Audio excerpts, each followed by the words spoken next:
It's here. Hello? Have you checked the children? They're all hot dolls. Whatever you do, don't fall asleep. I'm afraid! Don't be afraid! No. Be afraid. Be very afraid. Gingy. Pain has a face. Allow me to show it to you. Gentlemen, I am pain. I met this 6-year-old child with this blank, pale, emotionless face. The blackest eyes. The devil's eyes. You think that when you die, you go to heaven. You come to us. Hi, I'm Chucky. Wanna play? I think he's in trouble. Julie, this guy, if he can't take a joke, he stinks. When there's no more room in hell, the dead will walk here.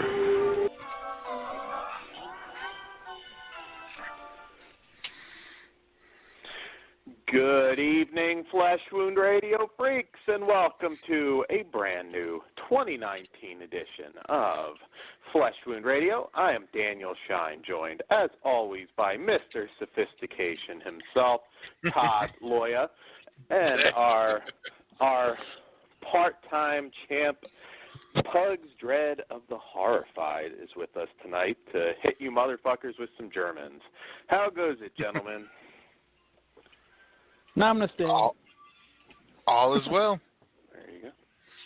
Happy I should have New Year forgot once my again, lines with Pugs on, but that would have made more sense. In joke for the wrestling fans. We'll get there.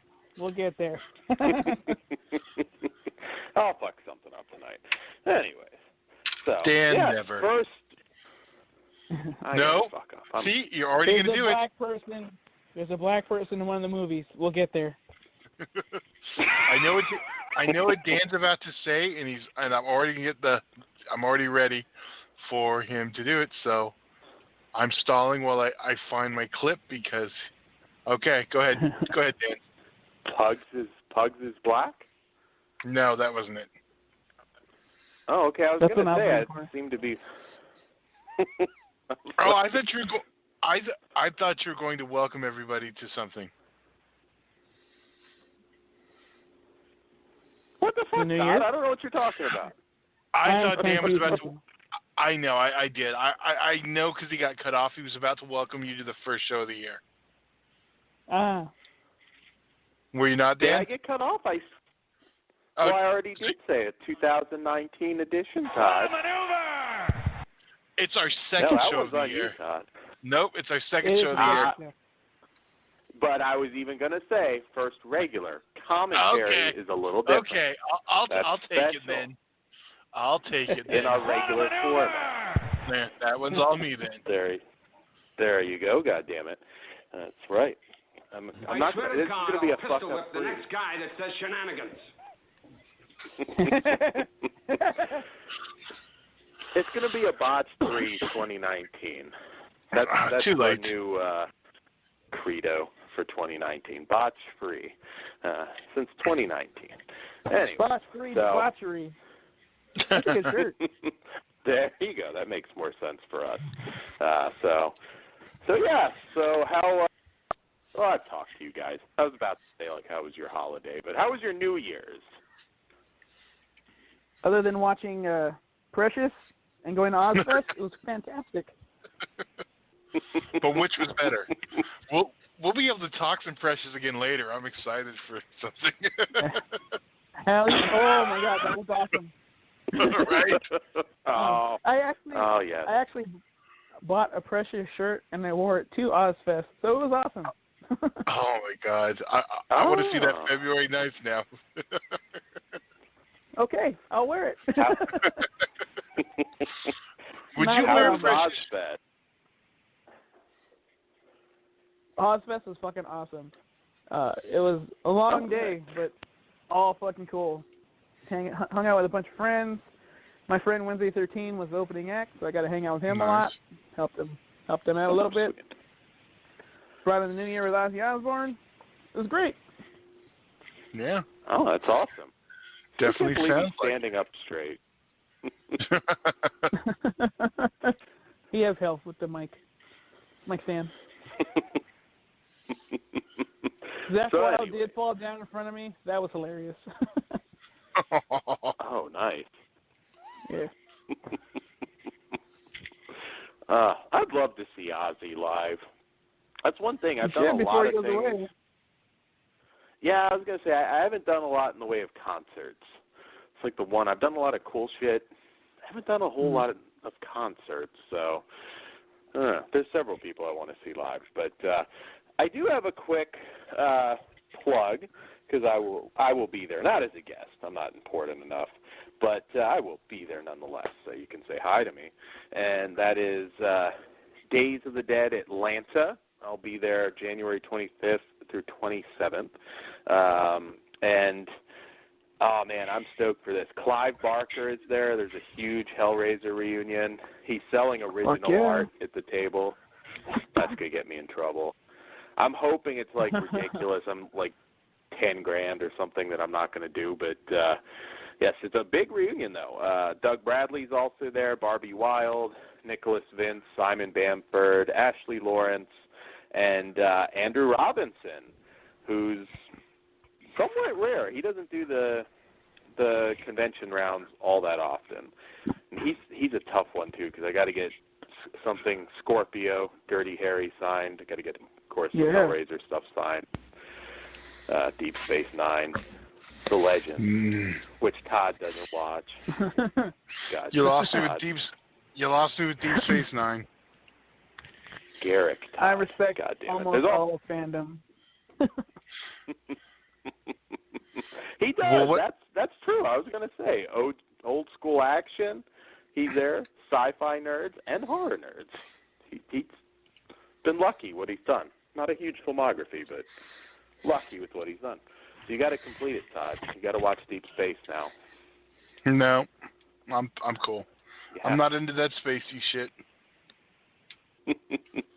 And I won't run down the whole lineup, but it's huge. Halloween reunion, Night of the Demons reunion, all sorts of cool stuff. Edward Furlong's there.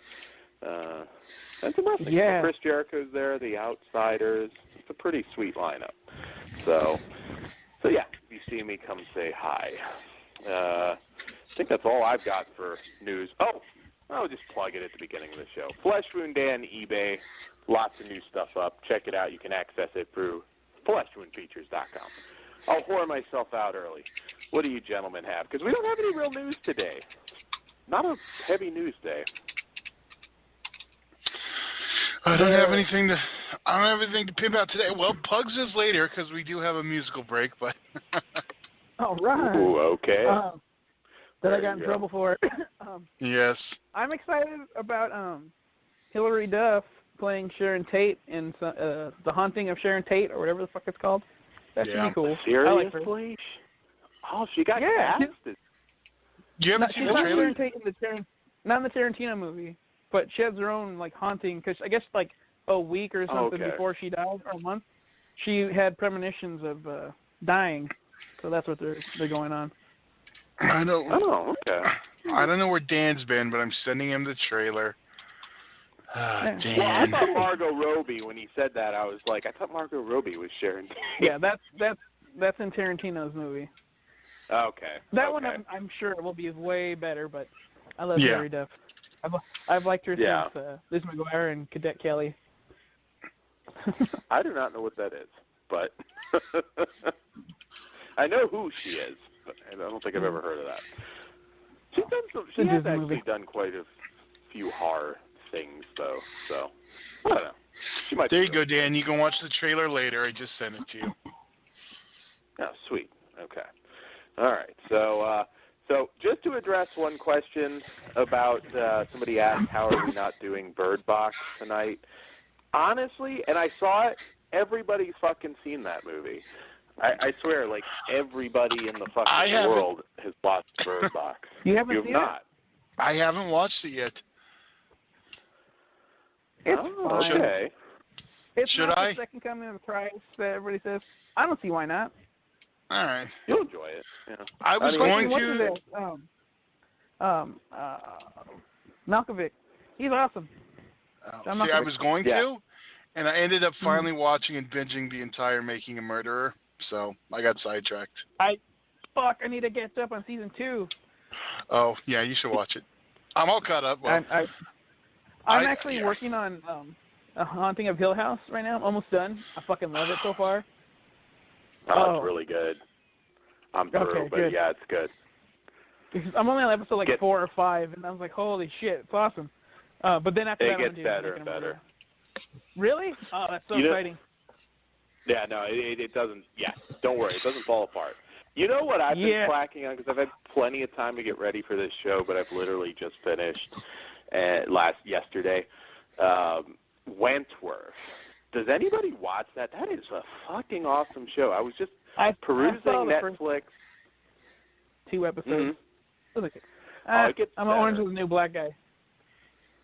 Oh, this is so much better. Well, this is more of a straight drama. There's not a lot of laughs. Yeah, it's like in Female this, Oz, right? Yeah, pretty much. That's why Dan loves graphic. it. That makes No, more it's not sense quite now. graphic. I will be honest. I may have clicked on it at first because it was women in prison, and I was looking for some lesbianic action.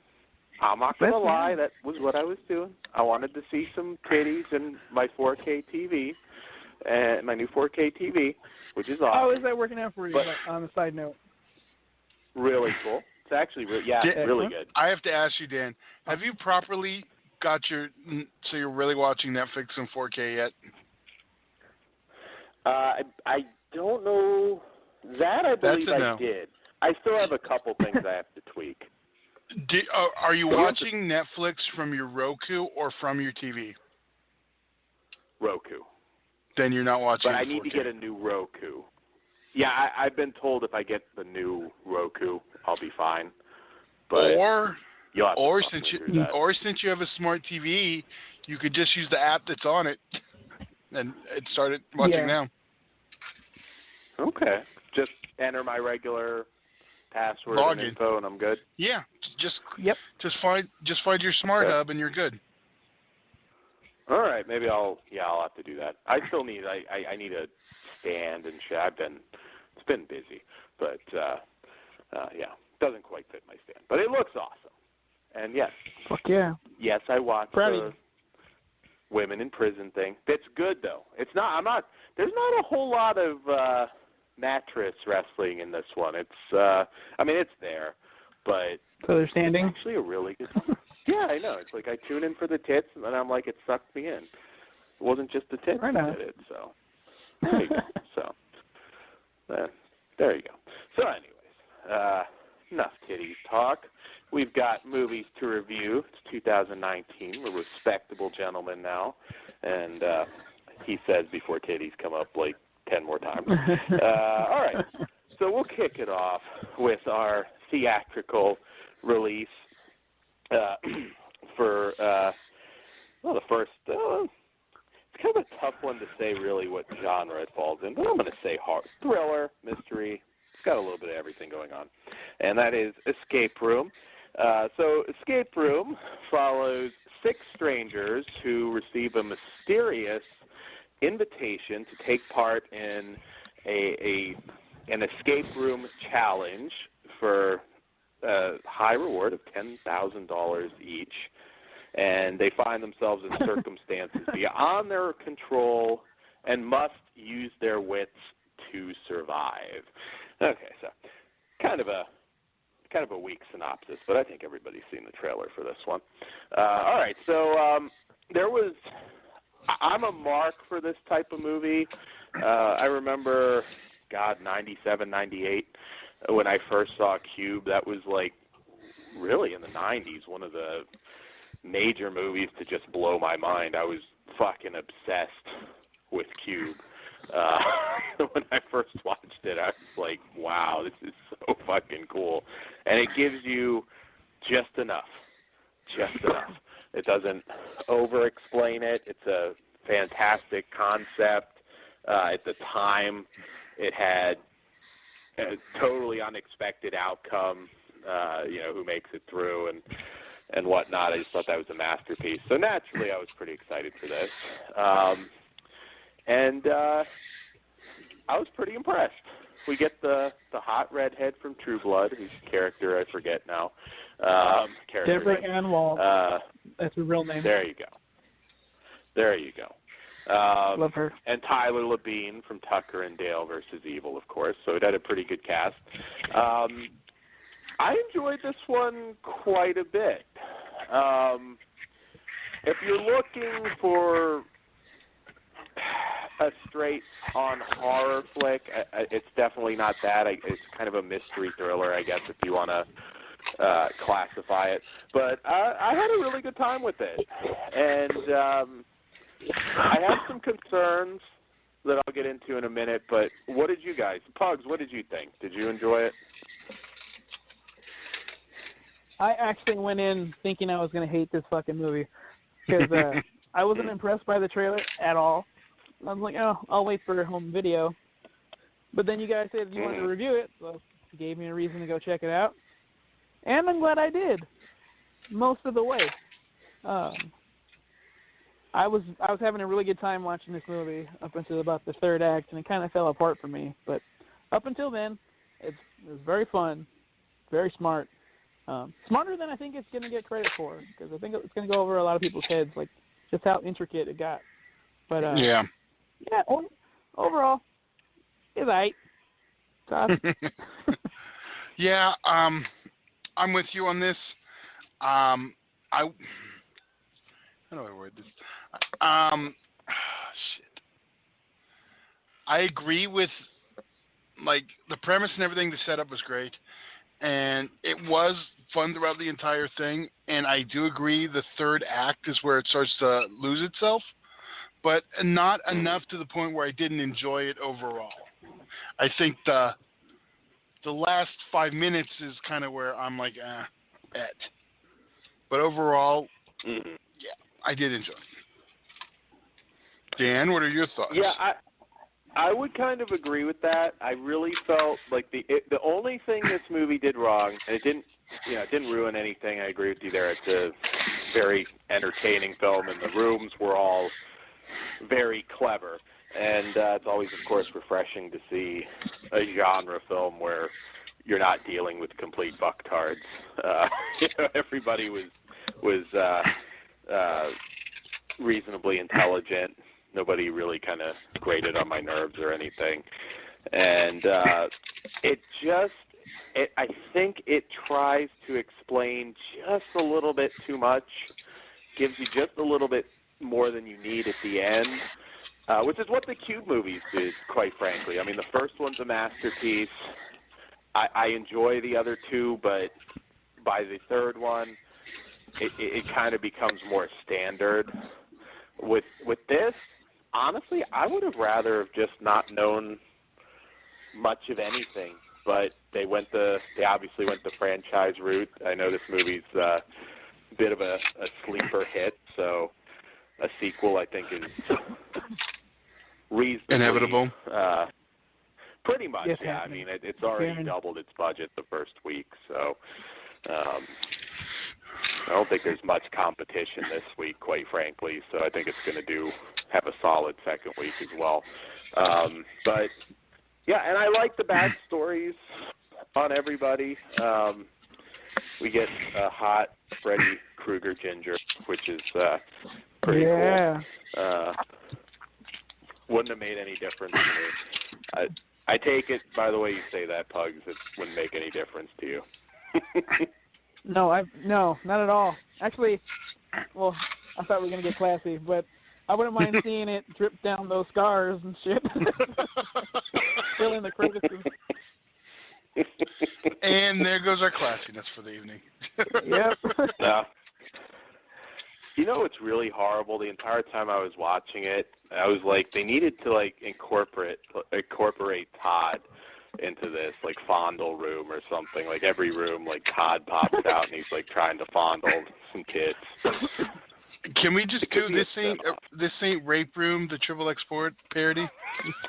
That was the word I wanted to use, but then he cut me off as classy, so I just made it fondle room. So there you go. Yes, rape room. That would be the top version. I'd watch it. Yeah, I would watch it too. Shit, that'd be awesome. I could just picture the room upside down, Todd sitting down there with a bottle of lube and whoever falls first. Like I said to Dan, I was like, how do we not have no escape room or something like that from the asylum? You very well may. Asylum does all the MOD it'll be here now. discs on Amazon. Probably. Yeah. But they do end up on Sci-Fi first. But I know most people didn't even know about, what was their last one? The Overlord one. I didn't watch Overlord. Oh, the other one. Yeah.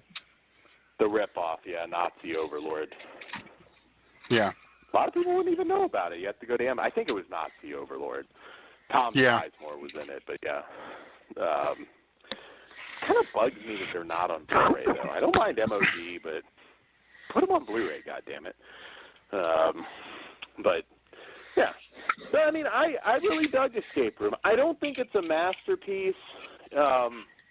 Again, comparing it to something like Cube, I mean, which I would consider a masterpiece, but it's clever. I really enjoyed the cast, and so I'm curious I had to see a problem where they go. with the lead. She wasn't. Which one do you consider the lead? The black little chick? black girl. Yeah. Oh, okay. I think she was trying, but she's just not there. Because like everybody else is fucking awesome, but she was just. I don't want to say phoning it in. I just don't think. Maybe I didn't connect with her. I don't know. Maybe not. I don't know why, Pugs. No, actually, I wasn't going to get into that just yet, but because also black people surviving a horror movie. Come on, buy that shit.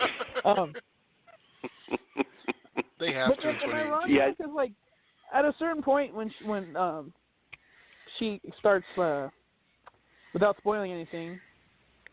Destroying stuff, I guess, or hitting stuff. I just wasn't buying it. I didn't buy that she kind of lost it. Yeah, I kind of agree with that. I wasn't and also all in on the born again hard type scenario. Like, you guys didn't really earn this. But, yeah. Yeah, I mean, there were certain. It's actually funny because there's certain things I want to compare to Cube, but it does kind of involve spoilers. But yeah, they should have given us a mentally handicapped character. Then it would have been much like Cube, though. That would have been awesome. We could have had like Steve Carell, like combine his character from Welcome to Marwen. Take my money. I want it. We could have had Billy Escape Bob. the short bus. Come on. All I'm saying is if I'm like locked in a mysterious room and there's just somebody, clicking their fingers and, doing math, I'm going to trust that motherfucker. That's who I'm going with. But yeah, no. You should definitely go out to see it. If it's intriguing to you, I feel pretty confident saying you'll like it. You may or may not love it. Do you think it's a must-see in the theater? It's so hard to say must-see. I'll be honest. I mean, I don't think you need to see it in the theater. You can wait. I can definitely see it, but if you want to wait a little bit, not a problem at all. It's a tougher question now for Todd and I because with the AMC stubs, it's like, you're not weighing it by the same thing, but I wouldn't have been sorry seeing it in theaters. Yeah, that's that's why I double Todd up. I'm still kind of mad I had to go see second act with my mother and cousin, but So I take it that's not a recommendation. I'm not. It's not the time. They liked it, but I mean, I'm not going to recommend it to anyone I know. No bouncing J-Lo booty. I was going to say, that's not a chore to look at. So. Yeah, I still kind of want to punch her in the face, though. That's the only thing. That's hot, too. Todd, when you come up with rape room and then you're talking about punching somebody, that makes you even creepier than normal, Todd. I'm just saying. That's why we're homies. It's only J-Lo. Does that even count? I feel like your house is bugged. There's like somebody in a van out there right now that's like gathering evidence on you, Todd. Yeah. Fuck them. As co-host keeps talking about this dungeon. We need to find it. I like to think their names are... What should their names be? Hobbs and Murphy. Hobbs and Murphy are outside your house right now, Todd, gathering evidence on you. You got a bug, and your little, like, dead girls say no, don't say no, trash can. There's, like, some bug there. You're going to flip it over. He's going to check now. Todd's a paranoid motherfucker. He should. You can't trust these toes. They ain't loyal. Damn straight. See, Pugs knows. There you go. So, anyways, where am I on this one? I'm at 3.5 for Escape Room. I wouldn't be sorry at all seeing it in theaters. It's not really a horror film. It's not really a sci-fi film, but I kind of go in thinking mystery thriller. I'll just put it there, and I think it works pretty well. I hate to bring this up because I do think you can make a good horror movie on a PG-13 level. But do you think if this was R and they kind of went for more gore, would you feel it's more horror then? Because I see again, these situations are scary. Was this one ever scary though? Suspenseful, but I don't know if it was ever. But let me ask you this: by that logic, was Saw ever really scary? No. The situations, yeah. But they exactly, but I'm going with the definition Dan's looking at. No, I agree. Gotcha. There's something more macabre about Saw versus this one, but yeah, my only thing, and my rating could have gone a bit higher. I feel they gave you just a little bit too much. But again, if you're going to do a franchise, you're going to find out a lot more. So I'm down. I could easily see this becoming, where Saw wins. Oh, yeah, but that's my thing. You could either do it like they did Cube and do too much and not do it right, or do it like Saw did and keep the story moving and keep it entertaining. It doesn't have to go the way of Saw. Oh, yeah, you get I'm sorry, I meant the other one. Saw 4, 5, and 6? Because those are garbage. 4 and 5 are garbage. But they did still move the story along. Them back a little bit. No, they did. 6 and 7 but are awesome. The one after that, 3D? No. What was the one after? Yeah, they bleed together a little bit. But yeah, no, they're yeah. But again, this is also a fresh concept if you have new people every time. So, my whole thing is it's really about the characters, their interaction, and escaping the rooms. So I'm a 3.5. What say you guys? I'm actually on par with that. I'm 3.5 also. Cool. We're gonna have 3.5s across the board because I did have a very good fucking time up until that stupid third act. That honestly, if they would have, I have a problem with it a little more before that, like not just the last 5 minutes, but probably like the last 10, 15. I'm just gonna say this: the part you think it falls apart is when a certain character dies. Just gonna say that. It's right after that. I'm just saying it's a coincidence. If that character was still around, you might have liked that last act better. Honestly, the introduction of something else is what bothers the fuck out of me. Because anyway, 3.5. Okay. I'd say go see it sometime. There you go.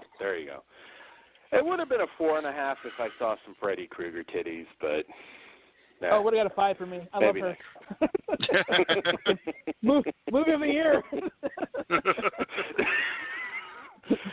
Fuck Citizen Kane. Escape Room is the best movie ever made. God damn it. Anyways. Well, if we didn't get any. For that. Was she nude in True Blood? I can't even remember. No, she never. I didn't done think anything. No, she gets scantily she's clad. not at all. It's awesome, but no, never done any. I didn't think so. I was going to say. Because I was going to say if she didn't do it in True Blood, you're not getting it now.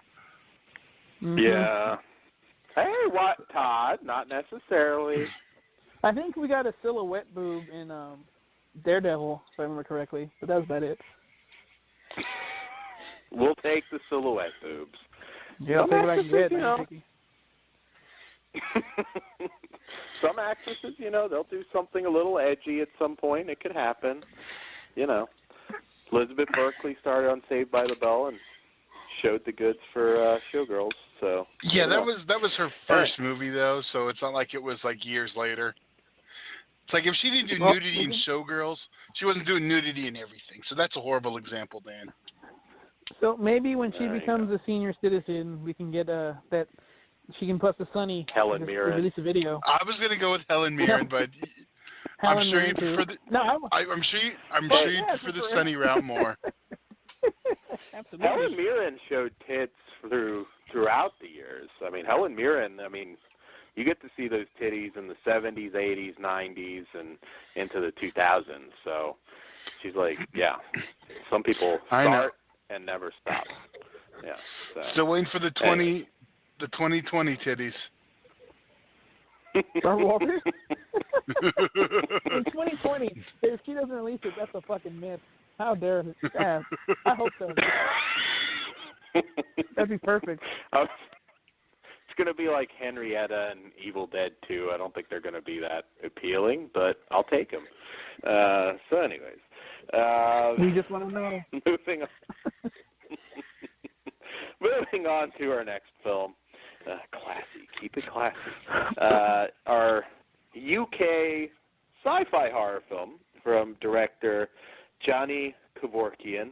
I'd like to think there's some relation. Real quick, but before we fully get blown into that movie, did you guys like the director's other movies? The Taken and Deborah Logan and The Last Key, Insidious? I don't think I saw Last Key, but I did like Taking the first one. Yeah. Okay. Taking Deborah Logan? Yeah, I really like that movie. I just wanted to say that in there. I forgot, but he directed that movie, and it was fucking awesome. All right. Yes. Yeah, that movie's excellent. Yeah. And I was going to say, since we're doing things we forgot to do, I'm just playing this one now. The following program is intended for mature audiences. There. Now I feel better. You've been warned. Anytime Pugs is on, we'll play it. All right, so from director Johnny Kevorkian, no relation to the infamous Doctor, probably. It's Christmas Day, and the Milgram family wake to find a mysterious black substance surrounding their house. Pug, I'll stop you right there, no jokes. Something monumental is clearly happening right outside their door, but what exactly? An industrial accident, a terror attack, nuclear war? Descending into terrified arguments, they turn on the television, desperate for any information. On screen, a message glows ominously, stay indoors and await further instructions. As the television exerts an even more sinister grip, their paranoia escalates into bloody carnage. A powder keg of throat-grabbing intensity and mind-bending horror awaits further instructions is an unmissable tour de force from rising star filmmaker Johnny Kevorkian and BAFTA-nominated producer of God's Own Country. Okay, so I love this movie. I'm going to tag you guys in first because I've got a lot to say about it. What did you think? And before you do, I just want to say, takes place at Christmas, but not really Christmas in the sense that you can't watch this any other time. It's not a heavy Christmas theme. That's just what gets them all together in the house. What did you guys think? Todd, you want to take this first? Todd. All right, yeah, I'll go first. I had nothing going in on this one, and I liked most of it. I kind of feel like the last one for Plugs on this one. It falls apart for me in the third act. I liked the concept, and I liked You know, it was different. It was kind of, in an odd way, it reminded me of The Oath, Dan. I know you saw that, but with a sci-fi twist. Yeah, you could say that.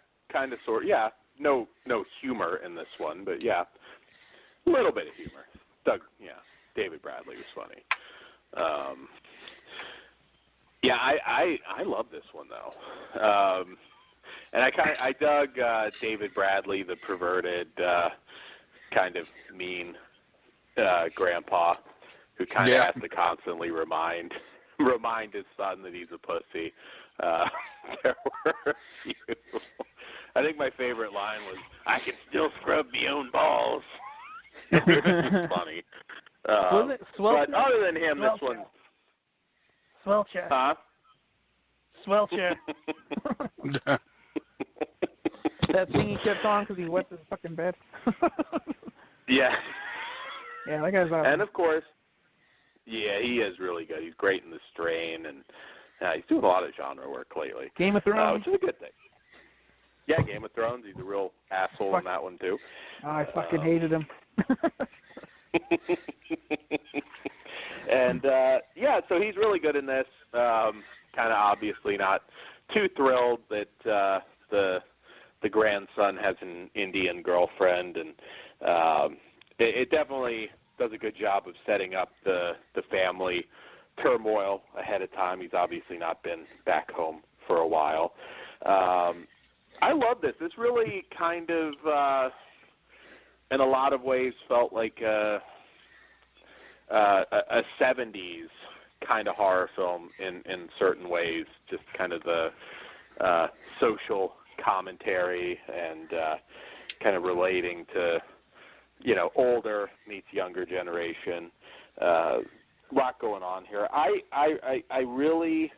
actually even thought, honestly, the way it ended was pretty good. I'm not sure exactly what you mean. I don't want to spoil it, but I even thought this one ended pretty strong. Escape Room, again, gave a little too much. Pugs, what did you think? Well, before I get into my opinion of the movie, this was the one movie. I think you guys might find this funny, because we get a list of movies that we're watching. Oh. And the last one was, further instructions. To me, like a fucking idiot, I was like, man, when am I going to get these other instructions? And then I took the time. I was like, oh, shit, that's the name of the movie? I felt like a real retard. Anyway. You're going to fuck your dolls next. Yeah, for real. I had to wipe the drool off my face. So this movie felt like it successfully made a feature-length runtime of like an Outer Limits or Twilight Zone. I really liked the fuck out of this movie. It was fucking fantastic. It was funny at the right moments, and it was extremely serious at the right moments. And everyone did a fucking great job. Even the Indian chick, who I was concerned about because she was kind of flat, but she came around.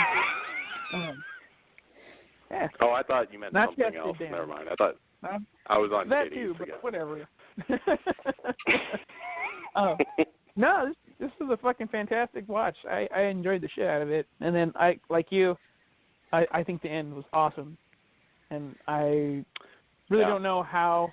I want to see more. That's give me a sequel. Even more instructions. Some of the more effective. I mean, it's not a heavy effects movie. A lot of this is just kind of paranoia and dread, and Twilight Zone, Outer Limits is definitely has a heavy vibe from that. But the effects, I thought, when you get towards the end, I was like, man, that's actually really fucking creepy. It kind of puts a lot of similar sci-fi horror efforts to shame. And I dug the TV angle. Just, again, like how influenced people are by this wasn't a modern trash culture. Like the TVs there were kind of old. Did they establish what year this was in? No, but that was a pretty old school family in general. I mean, I think they had modern tech, so I'm pretty sure I saw it. I think iPhone. Yeah. I thought at the beginning they might have. I think they were flipped. I think you might be right. Yeah, that actually helped right. the movie to be kind of like, I don't know. I don't want to say timeless because we can tell it's like a little modern, just not as like 2018, 2019. Yeah. No flat screen TV. Mm-hmm. Yeah, I was going to say. Well, I think the problem with doing a flat screen. Watching. The problem with doing a flat screen TV would be, well, what happens in the later part. Not enough room in there is what I'm saying. To open up, you know what I mean? Without me giving it away. Mm-hmm. Yeah, visually, it's going to look better with a tube TV than a flat screen. There's more room in a tube TV. Yeah, I'm going to say modern. I mean, this was the first movie I watched, and it's been a couple weeks now. But, yeah, I get what you're saying. But, yeah, it is timeless. I mean, this is actually probably – I would definitely list this as one of the better 2018 movies that you probably haven't heard of, quite frankly. I mean, I know it's well-reviewed, but – I don't know overseas, if I don't I'm know. assuming it probably did. I'd have to say I hope it did. Yeah. I would have loved to have seen it on the big screen. But again, I'm a huge, we don't get to talk about it much, but I'm a huge Twilight Zone and Outer Limits mark. And talk about timeless, Twilight Zone never ages. Neither does Outer Limits. So, wow. No, I mean, I can't think of anything really to criticize on this one. I'm going to give it a 4.5. I think maybe the Dread could have hit a high. I just can't quite go to the 5, but you should definitely see it. I think it's a must-see. I think it's an excellent, excellent movie. What say you, gentlemen? I'm actually a 3.5 on this one also. I enjoyed it. I actually liked the very ending. I'm a 4.5. All right, well, I'm a 3.5. Well, he said also because his 3.5 was from Escape Room. Yes, I was saying yes. You said also. I just wanted to clarify. I meant again. Okay, sorry. Pug's got it. Yeah. Like I like the actual ending, but like leading up to it, I was kind of like, But yeah, overall, I'd recommend it. It's definitely different, and I think the Twilight Zone Outer Limits comparison is great. So, Pugs, what say you? I'm gonna give it a solid 4. Nice. Cool. Yeah, I can't. I wish I could give it a 4.5, but it's something missing just a little bit. But yeah, solid 4. I want to watch it again. I'm actually excited to. Oh, awesome! Yeah, no, it's a great movie. So definitely check this one out. On a side note, Dan, since you're obsessed with Twilight Zone and Outer Limits, do you watch Black Mirror? Have we talked about this? No, that is the one thing I've been meaning to binge it on Netflix, and I just haven't. Okay, you don't need to binge it because it's like Twilight Zone. Every episode is contained. They all connect in a way, but if you want to do an episode like at a time, totally cool. And when you watch the first episode, this goes for you too. I would love to review that with you guys, and I think you guys will love it. Is that the I'm one really excited that to watch that. Isn't the new one like a choose your own adventure film? Yes. Okay. I saw that and I was like, well, I now I really want to catch up, so I'll finally start. I was thrown off by that because I don't know if I like it, and I still don't really know if I don't love it. I'll tell you that, but the story's cool. All the endings that we get are cool, but I don't want to play a Telltale game. I just want to watch something. But see, that's the one thing. Black Mirror, do it. That's the one thing, like with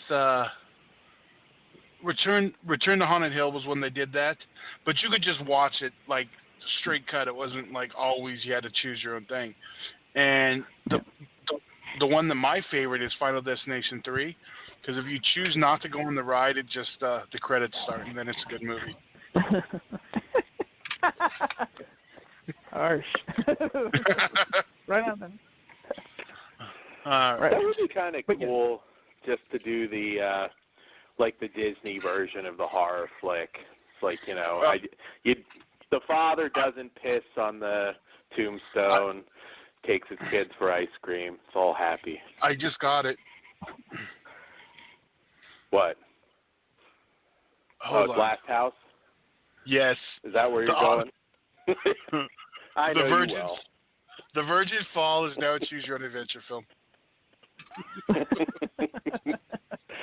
You could combine it into Christmas Carol, like the three ghosts, all of people that Krug has killed, like visit him and just like convince him to, you know, just be friendly.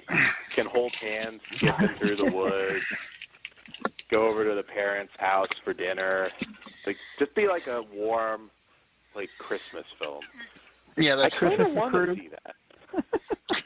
Christmas with Krug. Christmas with the Krug. There you go. That would be fucking awesome. I mean, I still want the murder and mayhem filled Last House on the Left, but I'm coming down your chimney, whether you like it or not.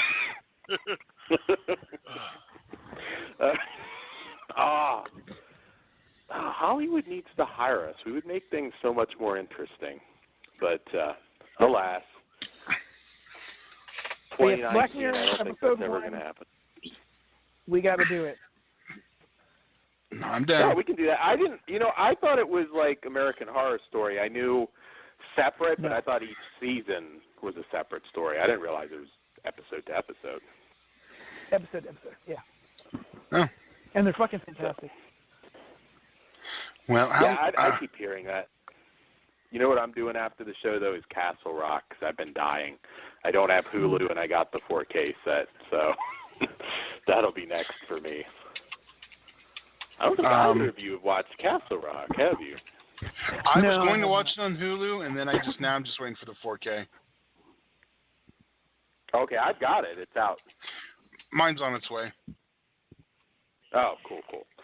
All right. So, do we want to do our break, or do we Why want do you to ask me? do our break?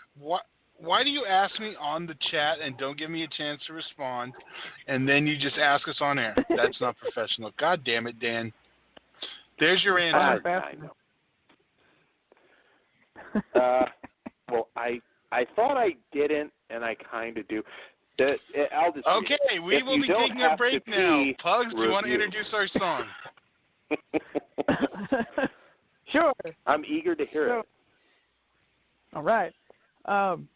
This is a true crime song about the Black Dahlia, called Black Dahlia. Also, there's going to be a show on TNT called I Am the Night. It has something to do with the Black Dahlia, so it's kind of timely. I got kicked off. Well, me and my bandmate got in trouble on YouTube for releasing that video because we didn't follow certain guidelines. Right? Got me in trouble too. Todd was nice enough to upload the video on his page. He was going to upload on his page, and then they got shut down right away. So, damn, motherfuckers. Anyway, it's on. For real, it's on the Deviant Vulture Skulls new Facebook page if you want to see it. But here's the new song, Black Dahlia by Deviant Vulture Skulls, and thank you, and I hope you guys break your neck rocking out to this. All right, we'll be back.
And we are back. We are back. Awesome job, Pugs. Yes, Thank for you. sure. Thank you, guys. That's cool. I always like hearing that on the air. That's fucking gnarly. Thank you. Always a pleasure. Be playing at Ozfest at some point. You never know. We'll see. That'd be cool. Yeah, you gotta top the bat. Oh, you gotta bite also, the head off something interesting, a baby or something. Bite the head off a baby. Also, the lyrics to the song, I will always teach you stuff about whatever it is I'm singing about. Because, like, she really didn't die from being cut up.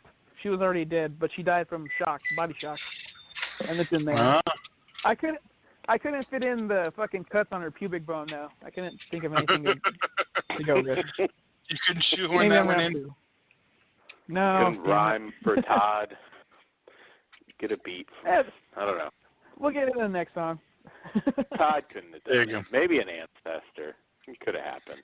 Grandpa Todd did it. But, Grandpa Todd did it. You could have a good act for that. You could have brought the actual, like, body on stage. Well, not the body, but you could have gotten a cool prop and, I don't know, bite the tit off or something. There you go. Good effects, and guy. she actually was found with pieces of her flesh inside her vagina. So that's pretty metal. That is? Mm-hmm. Yes. Do you like the Black Dahlia movie? Book was it's better all right. for me. Yeah. I like the one with Lucy's daughter. What's her name? Who are you talking about? The one with what's her name? Fuck. Lucille Ball's daughter. Lucy who? Oh, Lucille Ball. You're going back a ways. I don't know if I've seen that. Who is Black Dahlia? Well, clearly. Oh, I haven't seen that. Well, we will rectify that when I see you next time. Fuck yeah! All right. It was. Damn it! I'm looking at the year. 75. Okay. Oh, I gotta watch that. I did like American Horror Story's take on Black Dahlia when they had the boy Dahlia. I thought that was pretty clever. Hold on. You guys, I'm sorry. Did I spoil something? So you guys saw, hard right? That's when I looked about Hotel when all the serial killers showed up. God, I fucking love that. On Halloween night, that fucking rules. Yeah. You guys are just spoiling everything. Sorry, sorry, but it's awesome. The John Wayne Gacy song is done. I'm not sure when that will be released, but it's finished. And I hope it came out. So. Well, shit, I don't even see her damn name, but I remember Ronnie Cox in it. Lucy Arnaz. TV there we movie, go. right? Yes, 75 TV movie. Okay. Lucy Arnaz. Ronnie Cox is one of the sergeants, but here's the best part. Who wants to guess who plays the tattoo artist? I don't know if I know that, but I haven't really seen it. I don't know if I've seen this one, to be honest. If I did, I have to Clint Eastwood. Someone from our genre. In 1975, playing a tattoo artist. Sid Haig. Nailed it. Did I? Fuck yeah. Yep. I knew if you thought about it, you'd get it. That's awesome. Did he pierce Ronnie's cock? Maybe I was going to say, maybe before they got to shooting. There you go. You got to entertain yourself. Long time in between shooting. But anyway, I don't know. Where do we go from there? Sid Haig piercing Ronnie Cox's cock. It's hard to segue. It's going to be disappointing no matter what now. All right, so highly anticipated sequel for underground horror fans, extreme horror fans. Of course, the original Orphan Killer was a huge, kind of just a big deal. They had a really good online campaign for that one, so that was one that just, if you follow anything horror on social media, you probably saw like Orphan Killer. popping up Weren't all they on over the the place. back page of Fangoria and Horror Hound at a certain point? I believe so. Yeah. Yeah, they did a very good job. They did a very good job of promoting. On the old show, we did an interview with them on the Friday night show with you did? the director and Matt Farnsworth. Yes, and what is the lead's name? The chick, the sister. Yeah. Yes. Well, the character's name is Audrey, and the actress's name is Diane Foster. Yes, Diane Foster. Thank you. Oh, nice. I in wasn't relation a part to of that Jody. one. You were not. No relation to. All I did. Although I'm going to say it now. I like the recasting of Psycho Sid as the new orphan killer. Yeah. I had the same thought too when you messaged me. I was like, I want him to just start going around and like in the year 2000 and just like choke motherfucker. No, I just wanted to like in the middle of a kill, but like, can I do that again? Yeah.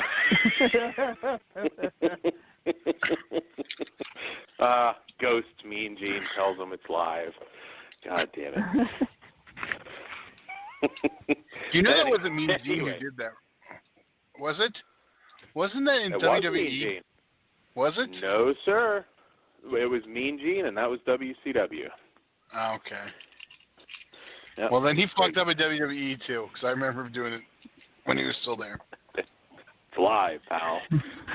Blow it out your ass, Palumbo. So, we finally get the sequel, Bound by Blood, Orphan Killer 2. And this one picks up, I don't know if they specify how long it's been, but relatively shortly after Audrey's brother, Marcus, has, she believes, is dead. Obviously, that's not the case. He wouldn't have a sequel. And he follows her this time into the city, and I'm trying to blow through this because you know what I want to talk about, but he shows up. Oh, of course. And I don't have an official synopsis for this, so again, I'm sorry. But he essentially shows up to find her and, well, essentially make a brother-sister killing duo. There you go. I know that's a shitty synopsis, but it's a slasher movie. So there you go. Okay, so there's not, and it sucks when you don't have a synopsis when there's not much of a story. But yes, he's essentially trying to turn his sister into him, make her a killer. And I won't get too much into how he does it, but that's kind of the gist of it. Holy fucking shit. when I see Shayna Baszler, Marina Shafir, and Jessamine Duke show up, that was the best part of them. And they probably steal the show because I thought the whole fight sequence with the orphan killer was probably the best part. Obviously pre-WWE. I think this has been filmed for a little while. But that part I loved. The rest of the movie, not so much. The first Orphan Killer, again, I speak of it as a brilliant promotion. The first one's not a fantastic movie, but I did enjoy it. The first one, you know, it delivers what you would expect in an extreme horror movie. There's tons of nudity, some really good kills. This one has a few things going against it, and I hope maybe there will be another cut when this gets a wider release, because the movie clocks in, I believe, in close to 2.5 hours, 2 hours, 20 minutes, something like that. It was 2:18, where the first one comes in a nice, lean, tight hour and 22 minutes. And also, we're going to revisit the Psycho Sid thing when we're done, because you're wrong, Dan. I am wrong. Okay. He's had a lot of bloopers. All right. Well, it was Mean Gene, though. I know no, that. It was not. It's a Mandela effect. Cause it was JR because he even says the line you said, "We're live, pal." I thought it was Mean Gene. Oh, well, then I stand corrected. Mandela effect. It is 100%. It is, and it is in your inbox. You want? I'll send it to YouTube bugs. What did he fuck up? He fucked something up with Mean Gene then, and maybe it bled together. He fucked up a lot of shit.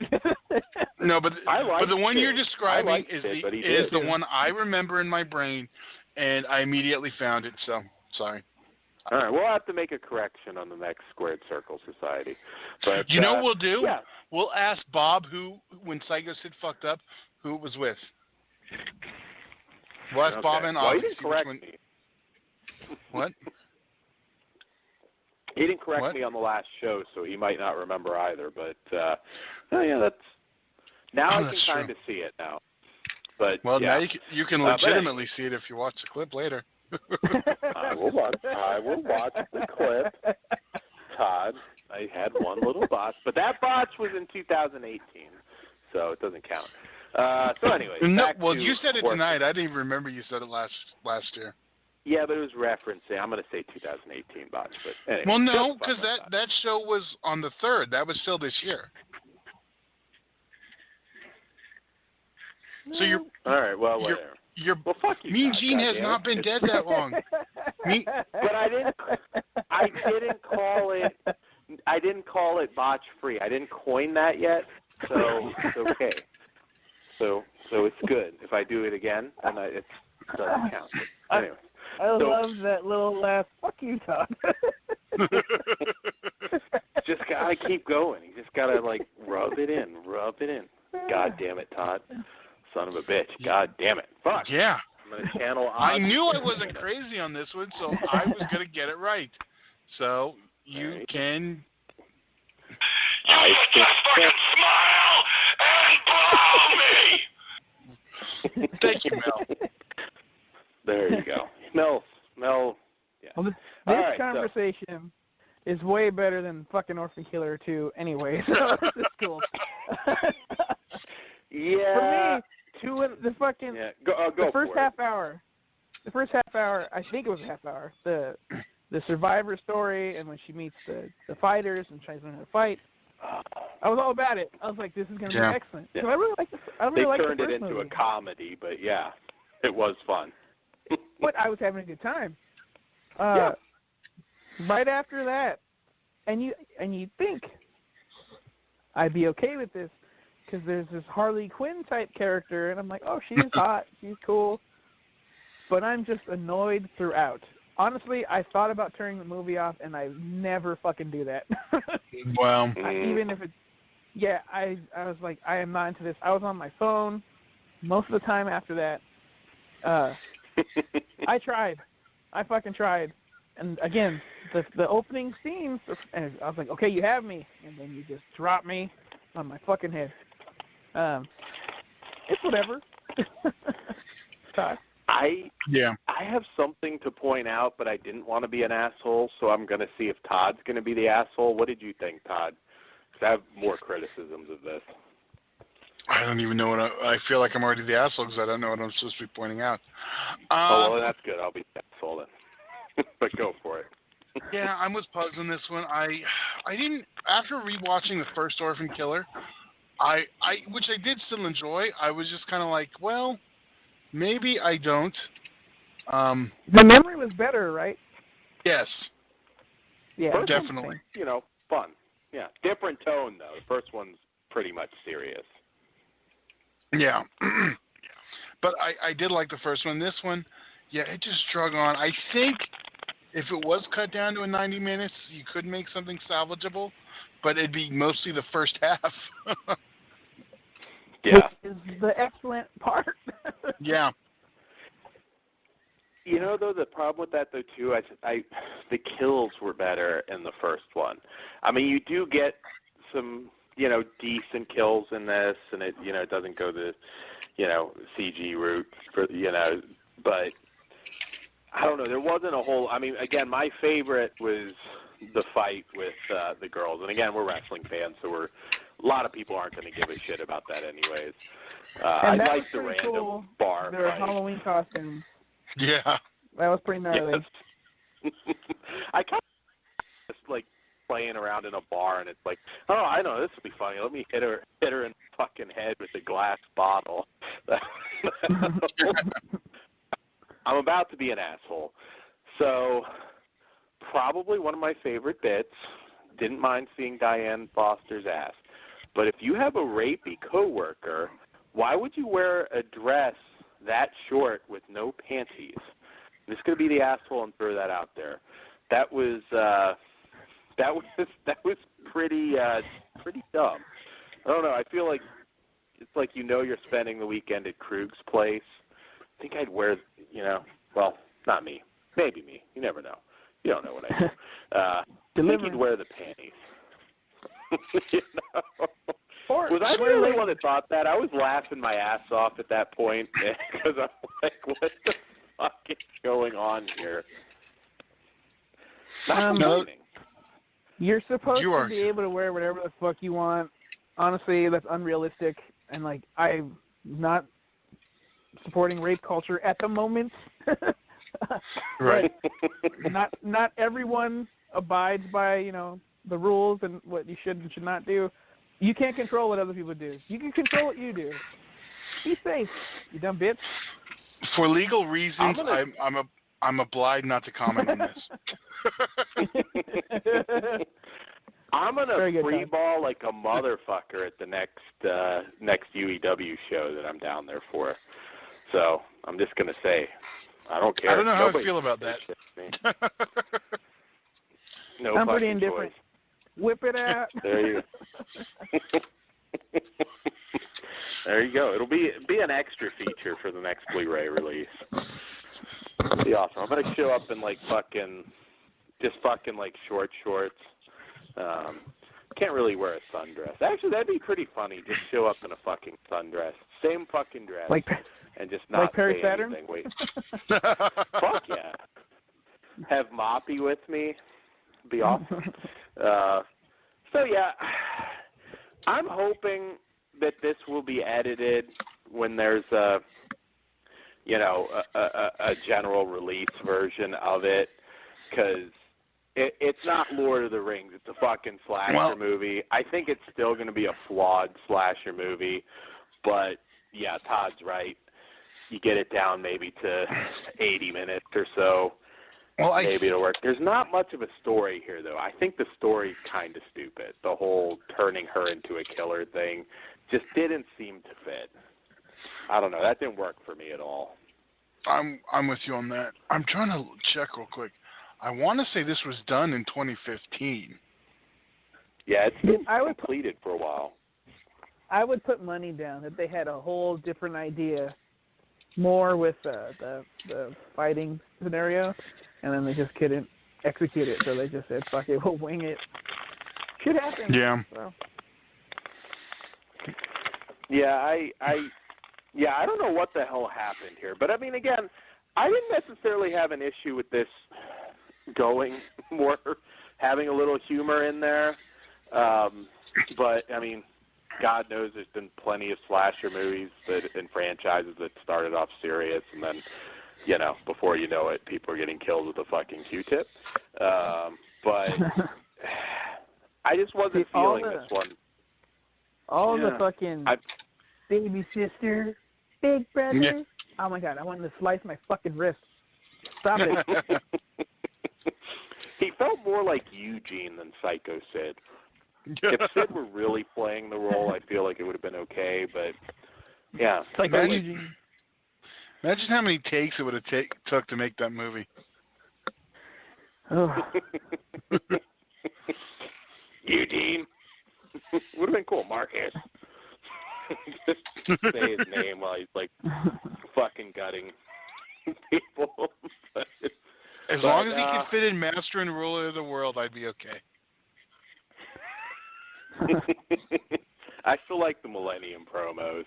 In the year 2000. That was my favorite. I liked it. He's actually going to fit into a topic that I have coming for the next. I did too. It's just he is the definition of a guy who needs a mouthpiece, which is funny because in the video where he fucks up, is after DiBiase, his then manager, just finishes his speech, and Sid fucks up like his one line.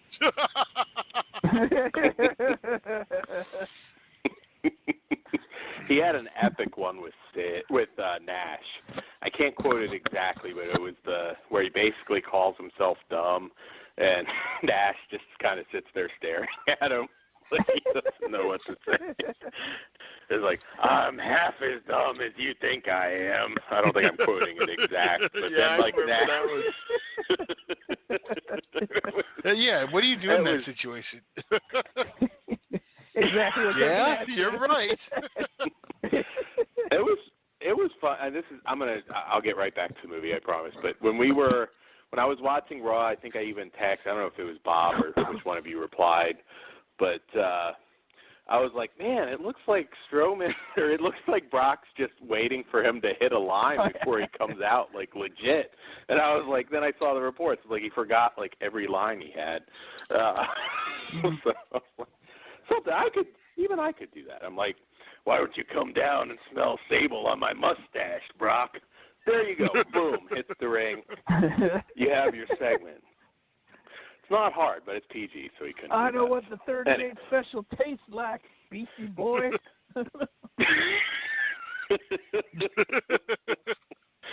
There you go. There you go. And then I'd be like all set for him to win that fucking title. Now I'm like, you're going to Suplex City and eating tin again. You know what would be awesome? He cuts a promo with like Sable's Playboys in the background. Oh. Yes. You're going to get these hands, but not right now because one of them's occupied.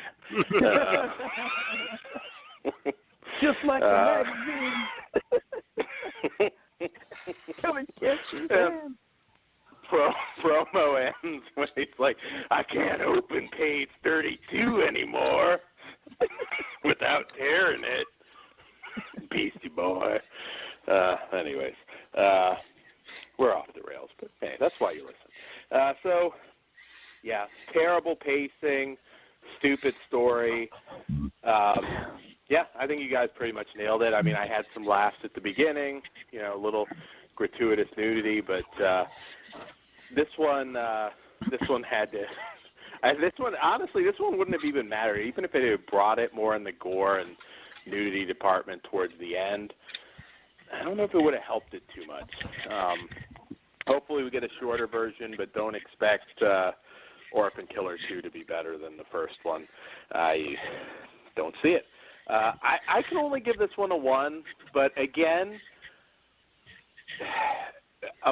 edited down, it might be slightly higher, but it's not a great movie no matter what. But a 1 from me. What say you? I am a 2. I'll be a little bit more generous. There was enough in there, but I can't recommend it at all.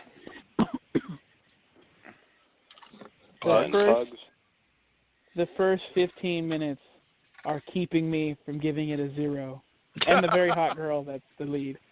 So it's going to get a 1, but I'd say you really don't have to see it until that shorter version comes out.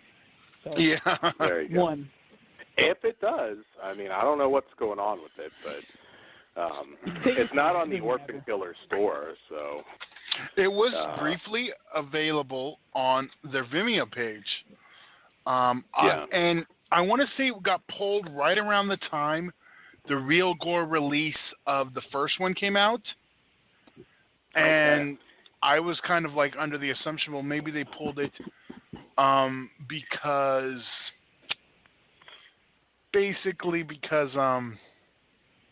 maybe they want to release it, through them. So, yeah. So why have it on there? So that was my thought. But, no, I mean, we'll see. But as it stands, the version we saw was not very good. So sorry, guys. Too fucking long. Way too long. Yeah. But again, I thought the gimmick of turning her into a killer was stupid. It just felt like that this was some other movie. Yeah. And the way they go about it. She's hot though. Yes. She is. I'm glad she didn't wear too panties. superficial. Even though it made no. It is what it is. That's why it's getting a 1. So Yeah. I actually kind of figured like she could hook up with. I'm not even gonna get there. I was about to get like extra offensive, and I'm not gonna do it. I'm stopping myself. It's 2019. Incest would be great. I wasn't going there, but I am.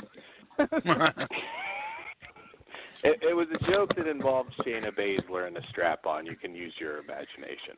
But anyways, moving on. She fucked to the our organ next. I'm no selling it. We're moving on. Moving on. It's true.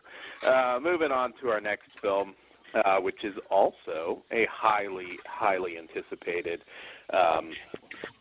sequel. All right, I want to make sure I say it right.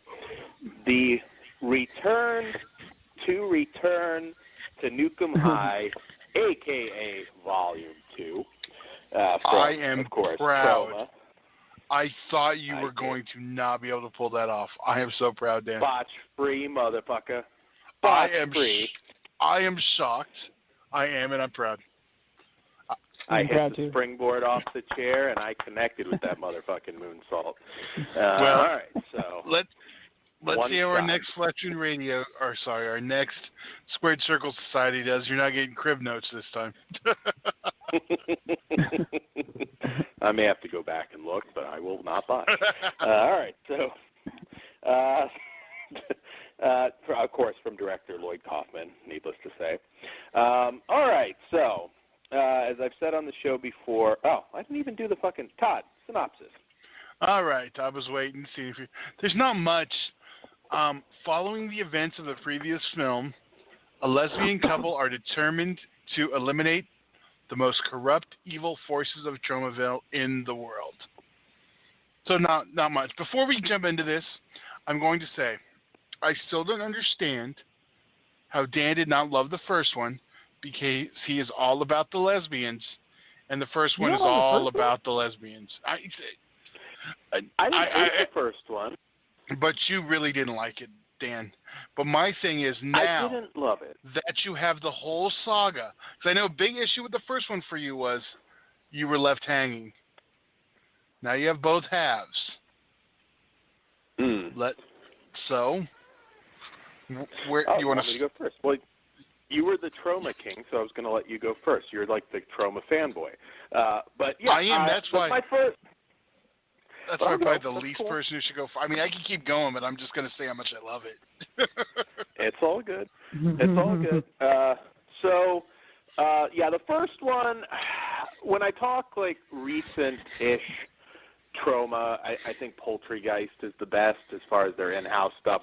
In recent years, I love Poultrygeist. I think Poultrygeist is amazing. I love that movie so much. Return to Nukem High was just okay, and I wasn't too keen on the idea of them splitting it. So I had a lot of fun with this. I thought it was really funny. There was some people I knew that popped up and showed boobs, quite frankly. Ophelia Rain was one girl in the shower that gets attacked by the drain creature. So I knew her. I knew Monique Dupree was one that I saw a lot back in the day when I lived back in the West Virginia area at different conventions. So there are a lot of people I knew from my past, so it was kind of cool seeing them in this. And I dug it. There were a lot of hilarious bits in this movie. The Carrie homage, I was laughing my ass off at that. It's not a criticism. This movie really felt like kind of a series of vignettes. There's not much of a story, if I'm being perfectly honest. Didn't really matter with this. It's Troma craziness, and I disagree with there not being much of a story. I would say there's a lot more filler in this one.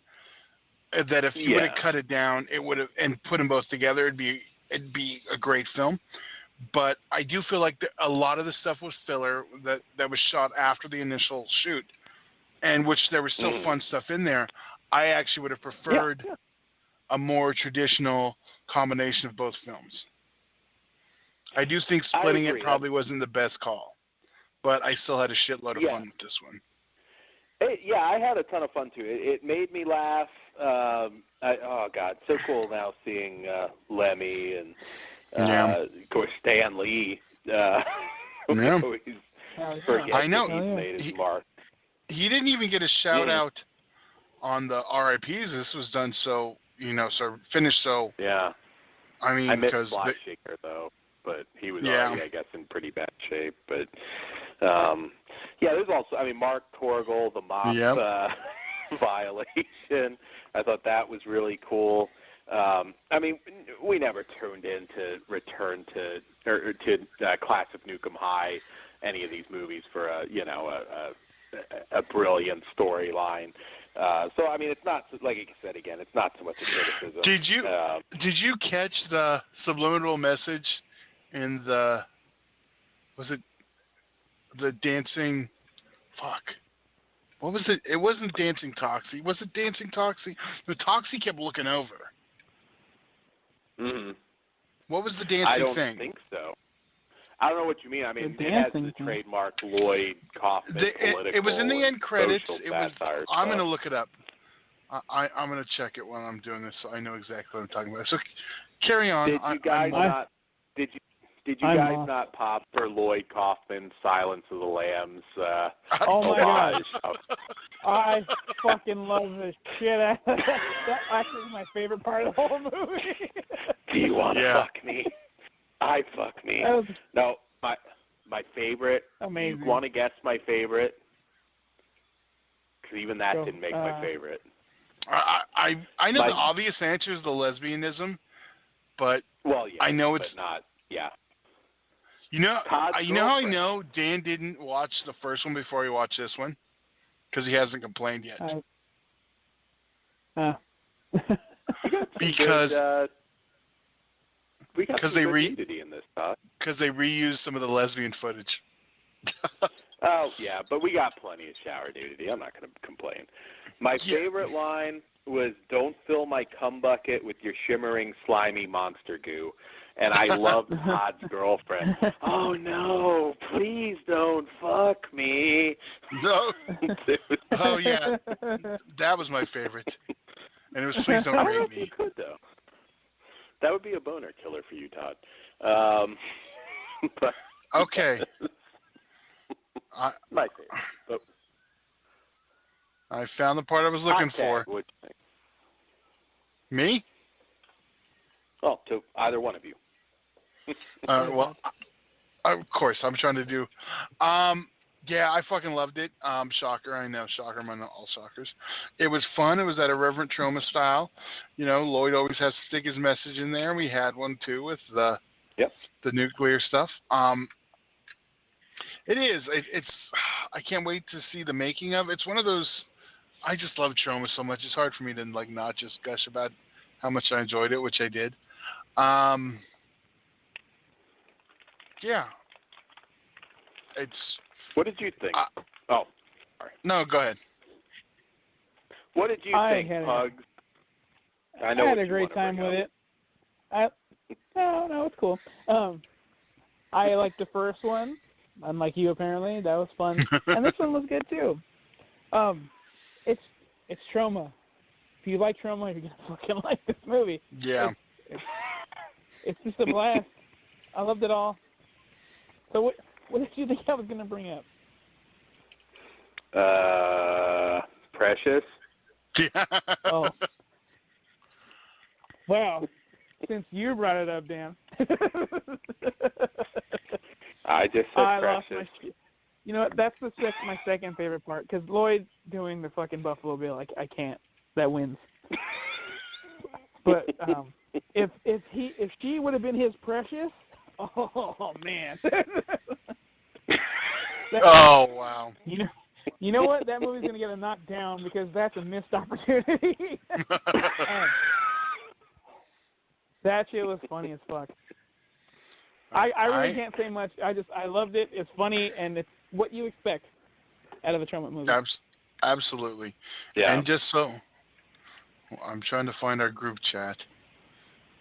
I'm multitasking because I think there's more laughs here than there were in the well, not the first. Again, the first return to Nukem High.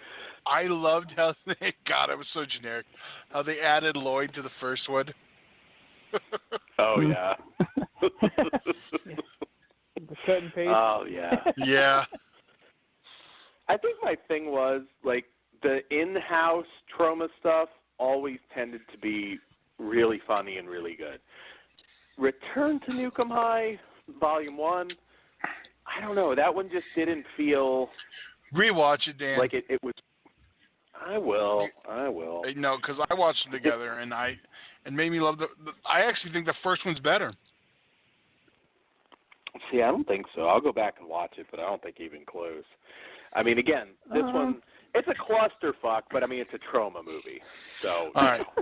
No big deal there. And you get the bet bomb, get a wiener to the face. Probably, yeah, it's probably happened before. I sent you the screen. I sent you the screen grab of what I was talking about. It was Toxie with the dancing penis instead of the dancing Groot. Did you guys not catch that? I did not catch that. Oh, I sent it to me too? Yeah, it's I put in our group. And okay. I didn't even catch it when you sent it. I didn't see that. And then he kept looking at it. And then if you watch it and if you frame phrase right, I didn't grab the right frame. It says James Gunn in yellow in parentheses right below it. Fuck yeah. Do you have to take any points off for the Prince Albert scene when he's humping Babette Bombshell's face?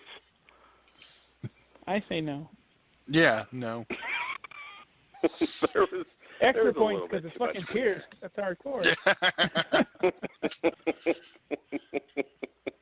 I was like, that kind of erased the lesbianism for me, but that's okay. I still dug it. It was funny. Yeah, I still don't know. I mean, it's not Poultrygeist level for me, but, or Terra Firma or, Tromeo and Juliet, but I still... Hey, it made me laugh. Oh, and Murray. How do we not bring up Murray from Impractical Jokers? That was another funny little... Oh, yeah. That was cool. Cameo. And then the other TV guy was oh my God, from last podcast on the list, Henry Zebrowski. Fucking love him. Oh, okay. I'm aware of their podcast. I don't think I've ever really seen them, so I didn't catch that. But it's awesome. I love them. They're good. Check them out. Humor. I like when he was at the end is like still burned. He kept touching the dog. I thought that was that was good. I had a good time with it. So Todd, I'll let you do the honors. Where does this? And how did I not? I want look what you did with your cunt juice as a line now, the soundboard. But Todd, where does it fall?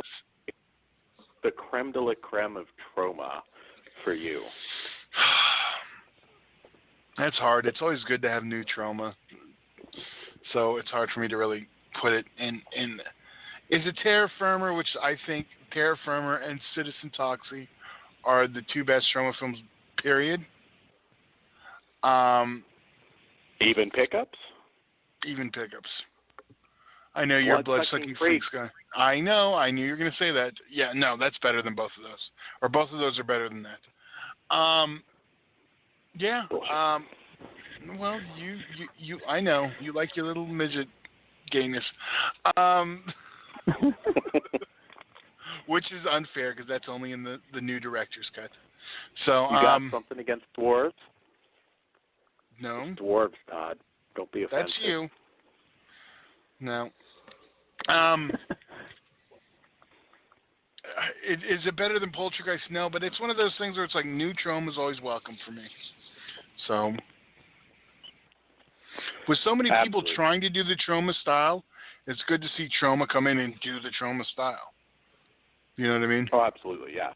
It's not for everybody, but this is how you do it, Todd. Yeah, exactly.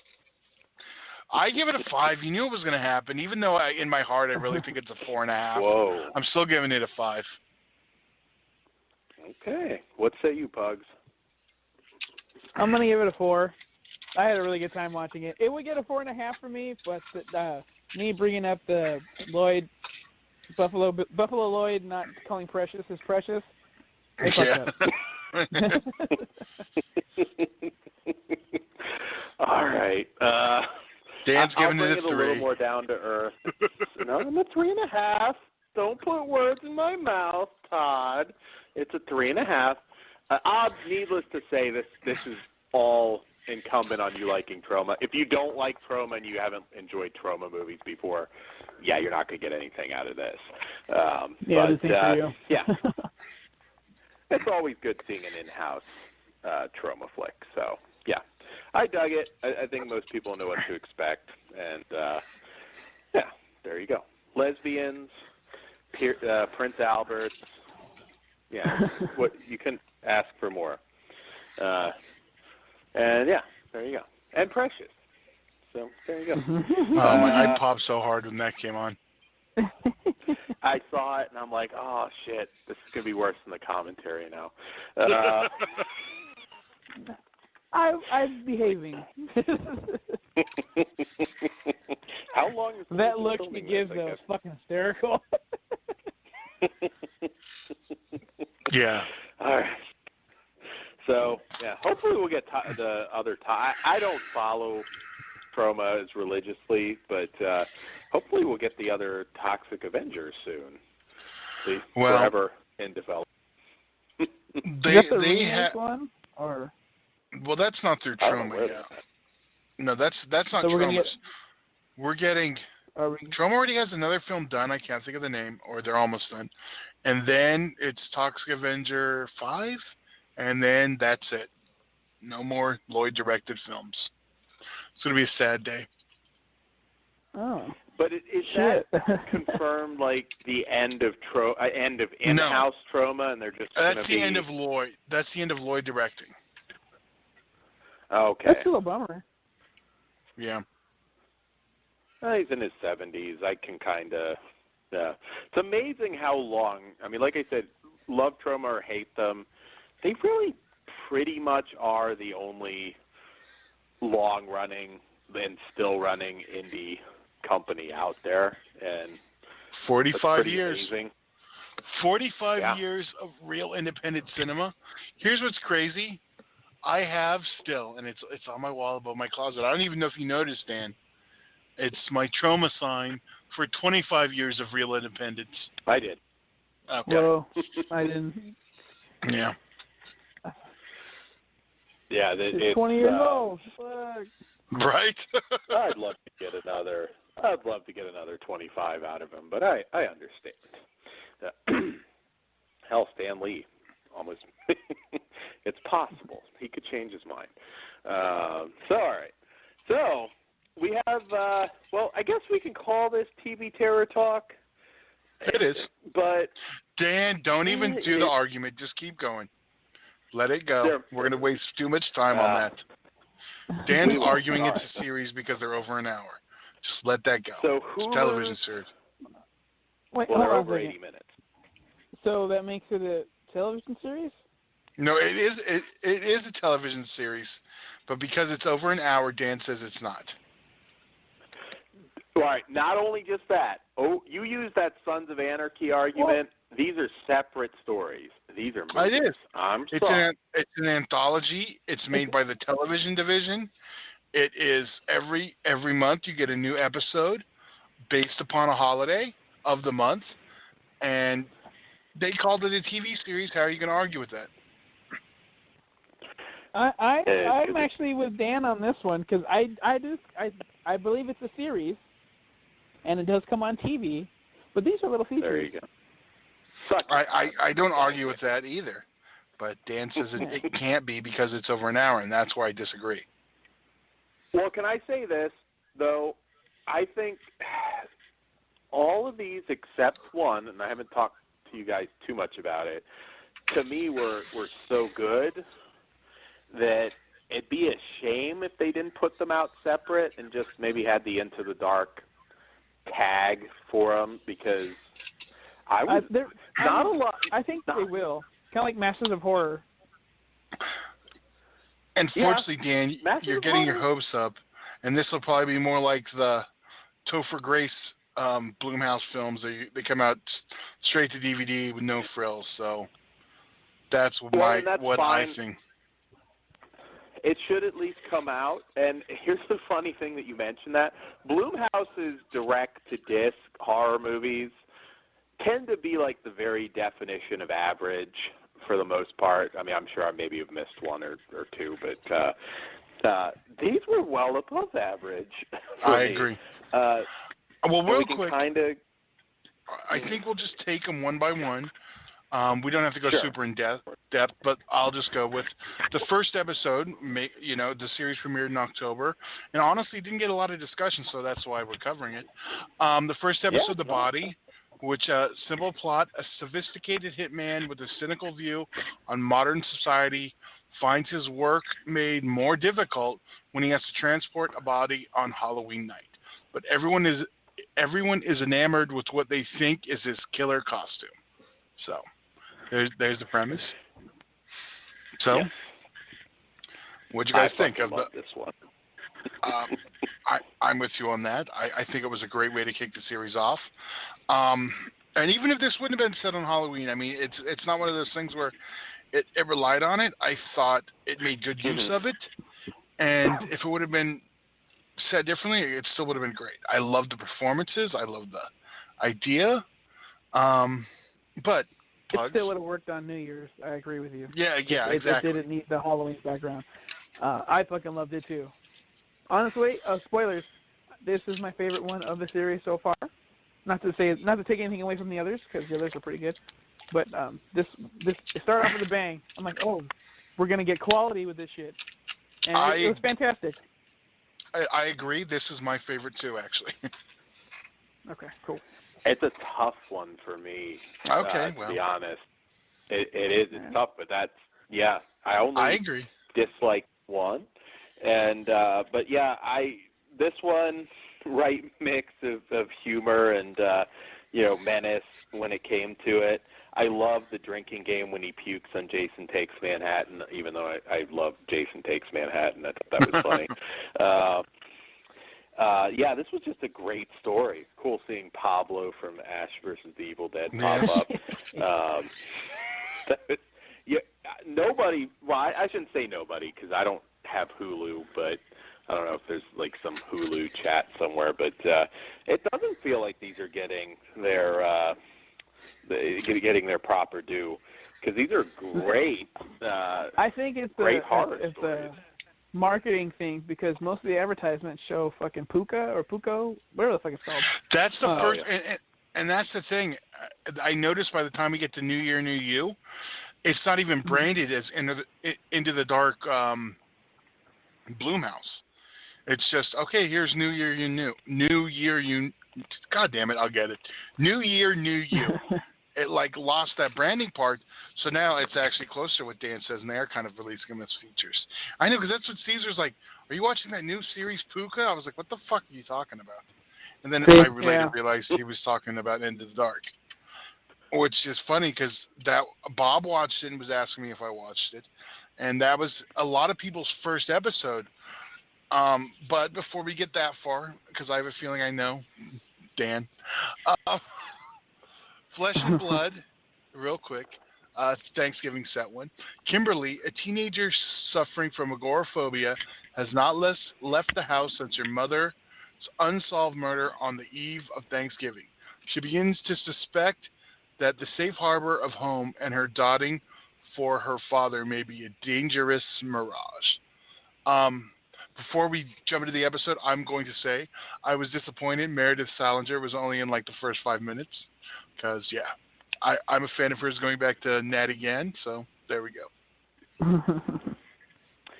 I dug this one, too.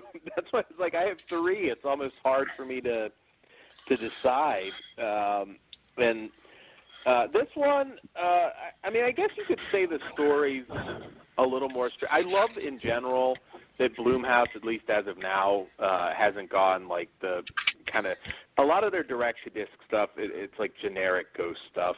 Like I said, it's decent, but it's very forgettable. I can't even place too many of them, to be honest.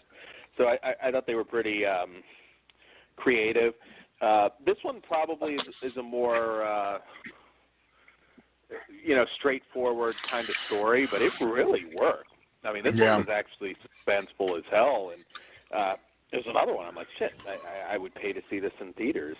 Dermot Mulroney, who Todd mixes up with Dylan McDermott. Two separate I do. I get people, those names flipped. But the one thing about either way, this is why they're not theatrical, or they wouldn't be, because there's not the star power of Dermot Mulroney to make a theatrical feature. This is kind of like the middle of the road. Like I don't think they're super expensive, but I mean, this is the type of film. Actor, though, but yeah. Yeah, but see, people are going to watch this on Hulu. That same crowd that watches Hulu is not going to the movie to see this. Although you could say the same thing about Escape Room had no star power too. So maybe I'm wrong. False, because Deborah Ann Wall is huge, and then also the director has power. Okay. He's a go-to guy now. Like the take in Deborah Logan, put him there. Hey, my biggest complaint about this one, real quick, because I was just thinking about it. When the daughter finds the propofol, I think I may have pronounced that wrong. I wanted her to find that and then find like a DVD copy of Ghost Dad, just for a little like comedic relief. Jeez. That would have been awesome, actually. That would have been. I did want to mention Patrick Lesueur directed this one. Oh yeah. So he did my bloody Valentine. Yeah. 3D. Mm-hmm. Right. Yeah. I like that movie. 3D. I do too. I like this one a lot, but I thought, what's his name? The main actor, not Patrick Dermott or whatever the fuck. Dermot Mulroney. What's his name? Dermot Mulroney. That guy. It's the Bill Paxton, Bill Pullman curse. He was a little too soft for me. Like, I wish he would have hammered it in a little more, but it was cool. It was still very his daughter, though. I get that. Yeah. Still. I think he did a pretty good job of like not expecting it, though. You know what I mean? It's like you could buy him as the wholesome. That's probably why he was getting. Dylan McDermott, I could believe, is out dismembering women. I don't know. I mean, no, he's probably a nice guy, but I could believe it. I could believe that he's the Night Stalker or something. You know what I mean?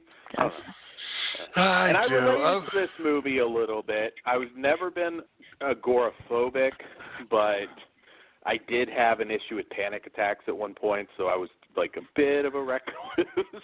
So I kind of I related to this one a little bit. I don't think anybody in my family is a serial killer, but I was going to say, you trying to say your dad's a serial killer? No. You never know if you got somebody in the family. Not the Wreck family. There could be some. I could see a few. I don't know. Hey, don't be talking about my family. They don't know nothing. No.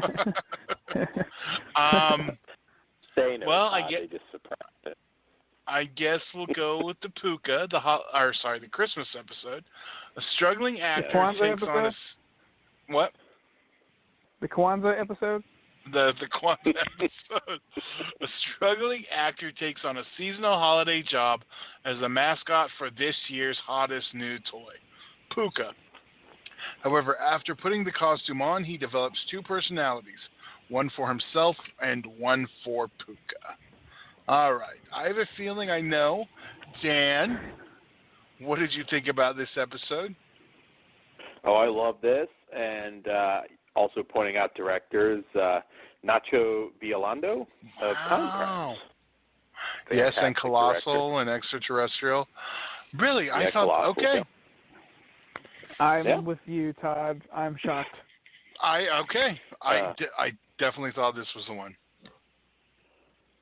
This what is my was the one. Yeah. I didn't hate it, but I think I didn't hate it. I think it's the weakest. Exactly. I don't know about that. See, it's hard between these three. I love them all. They were uniquely different.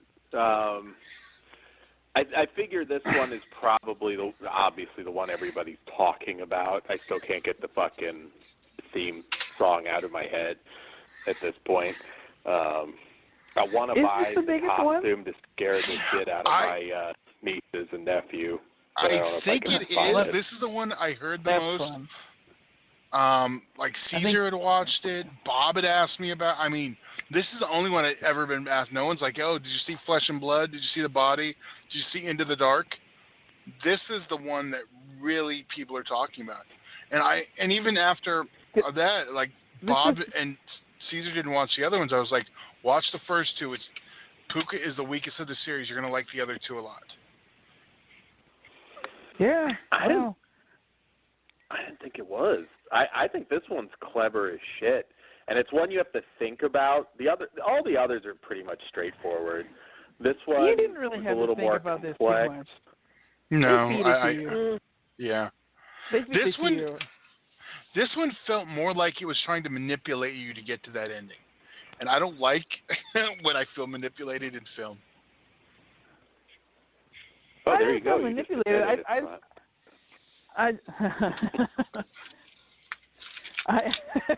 You just beat yourself, motherfucker. God damn it. Yeah. I just pinned him. He tapped out. I didn't feel manipulated, though. It was there.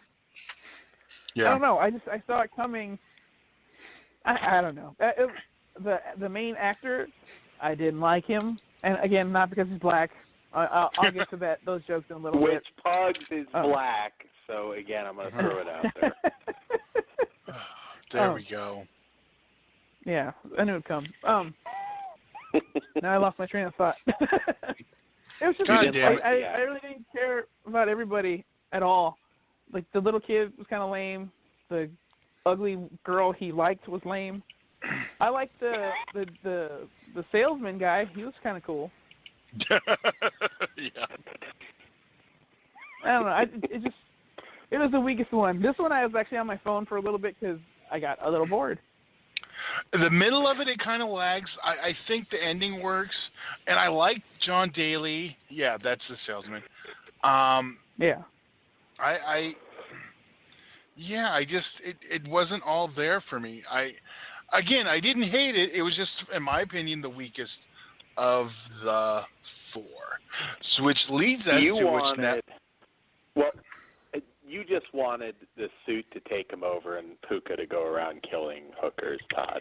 That's what you wanted. You didn't get it. I thought this was that would have been cool. Brilliant film. That would have been. All right, New Year, New You. The New Year's episode. Which is funny. I was wondering how they're going to do that because they do one a month, but technically this one came out December 28th, which made it work. So, okay, sorry. A group of old friends gather for a girls' night on New Year's Eve. But as they begin to rehash old memories, many of the gripes they've been harboring manifest in murderous ways. So, Dan, why do you hate women? And please explain. The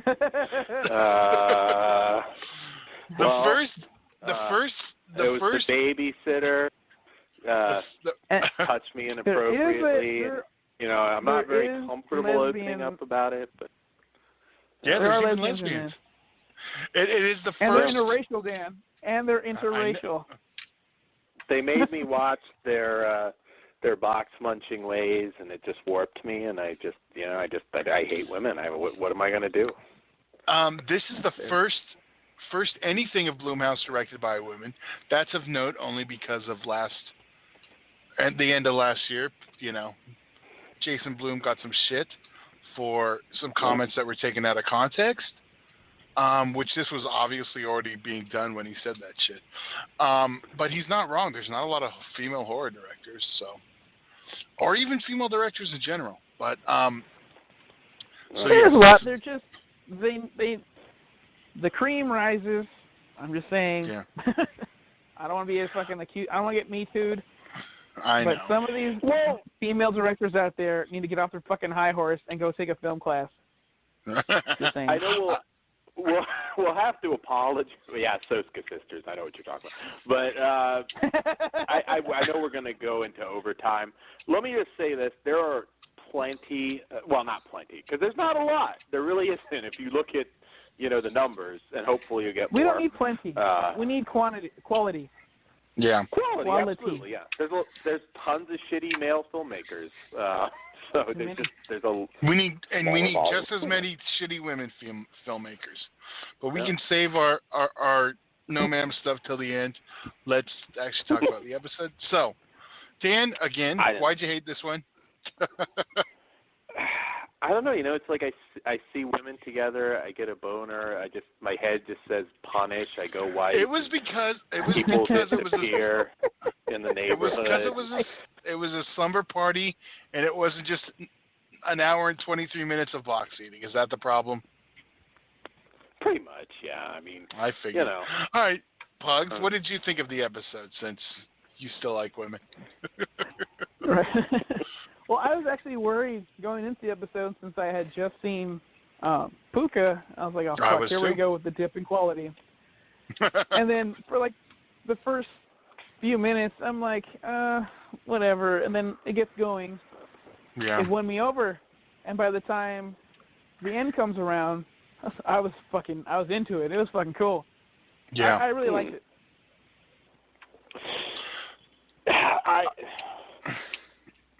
Talk about seeing, though, for me, where it's going. Like, this one, pretty much, I was never really... I mean, the actresses were fine.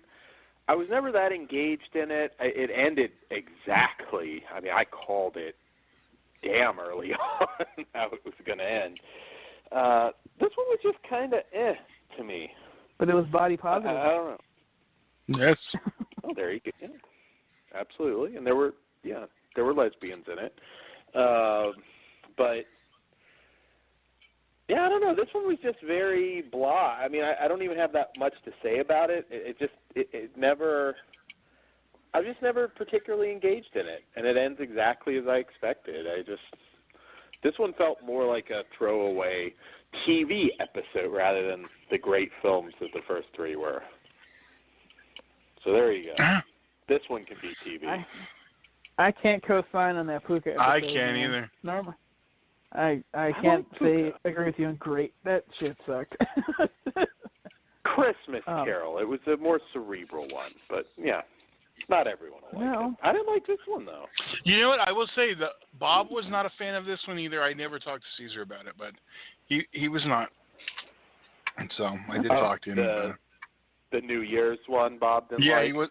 No, he doesn't like women either. Okay. There you go. I'm sticking with that. Yeah. We love women, and at least I love black people too. Pugs not so much. Wow. That's where he blacks out and just goes punish, and then people disappear. I don't even know how to respond to that. Whip him, massa. Pugs is black. He can say what he wants. I'm just throwing it out there. Actually, I'm American, and I can say whatever the fuck I want, so goddammit. There you go. You can too, Dan. Say the N-word. You'll feel better. Not going to happen. Ninja. No, to me that's more offensive. To Asians? I'm not Asian. No, I mean, that just says to me, and I blame all the fucking juggalos. It's like, I want to say nigga, but I'm going to say ninja because I'm a pussy. That's all it says to me. Oh, I wasn't going in ICP. It was just the first N-word that came to mind. That wasn't even an ICP. That is definitely a white people thing to say because they're afraid to say it. Oh, it is. It drives me insane. I'm like, just fucking say it then if you want to say it so bad. Oh, now I'm going to say it every show, ninja, ninja, ninja. Do you agree with me on that one, Pugs? No, I don't really care about ninja. It's fine. Honestly, I don't care about Ninja hair either, and though. pay-per-view. Oh no, I don't mean does it bother you, but I mean but my reasoning behind it, it's just because the white people don't want to say it. I'm gonna trigger Todd. Ninja Sure, pay-per-view. No, too many. Either way, it doesn't bother me. No, say it or don't. Yeah. Oh, real quick, since we're about to go into the archive, we already did our plugs, but yeah, we might talk a few more minutes. But if you ever want to see what else we said, and you're listening live, you can pick back up later in the archive. Yes. Where Dan's going to say the N-word a bunch of times. That's where he says it, and off air. I know. Types it, all caps. All have 3 not, exclamations. you can go back to the tape. 3 exclamations. Damn it, Dan, you can't say that. Fuck you, Todd. Stop saying it. Come on. I'm pretty sure they know you're bullshitting, Todd. God damn it. Into the Dark's a winner. It really is. I really enjoy the quality that I've seen, except for that last one. But do we know what's next? I know Valentine, you're waiting on the. I know you're waiting on the Martin Luther King episode. What? I don't even know what that reference is, Todd. Well, it's a Martin holiday. Luther King is a black holiday. Oh, we're getting a We're not. I don't know, but now I want one. I want one too. Honestly, it should be like the fucking that one segment from Tales from the Hood too, because that was really fucking good. The next episode is episode 5 is down. There's no description yet. It's down, followed by Treehouse, and then we're just listed as 1.789. So we are getting 12 episodes. I was unsure because there's a couple dead months they could have skipped. So the next one's down, you said? Yes. That's all I have. It better have fucking handicapped kids. Be a Valentine's Day episode. We are directed by Daniel Stamm, who did 13 Sins, The Last Exorcism. He directed A Fear the Walking Dead. Starring Matt Lauria. I don't even know who that is. I'm trying to click. From Friday Night Lights. Character actor. Parenthood. And the chick is, the young lady. Pugs was not a fan. Christina Leone. Christina Leone from Murder. And other stuff you probably don't know. Scandal. A black. Well, How to Get Away with Murder, Criminal Minds. Okay, I'm not saying she's not black, but she's black. Pass. Which Pugs is. So okay. Which Pugs is. I was just letting you know.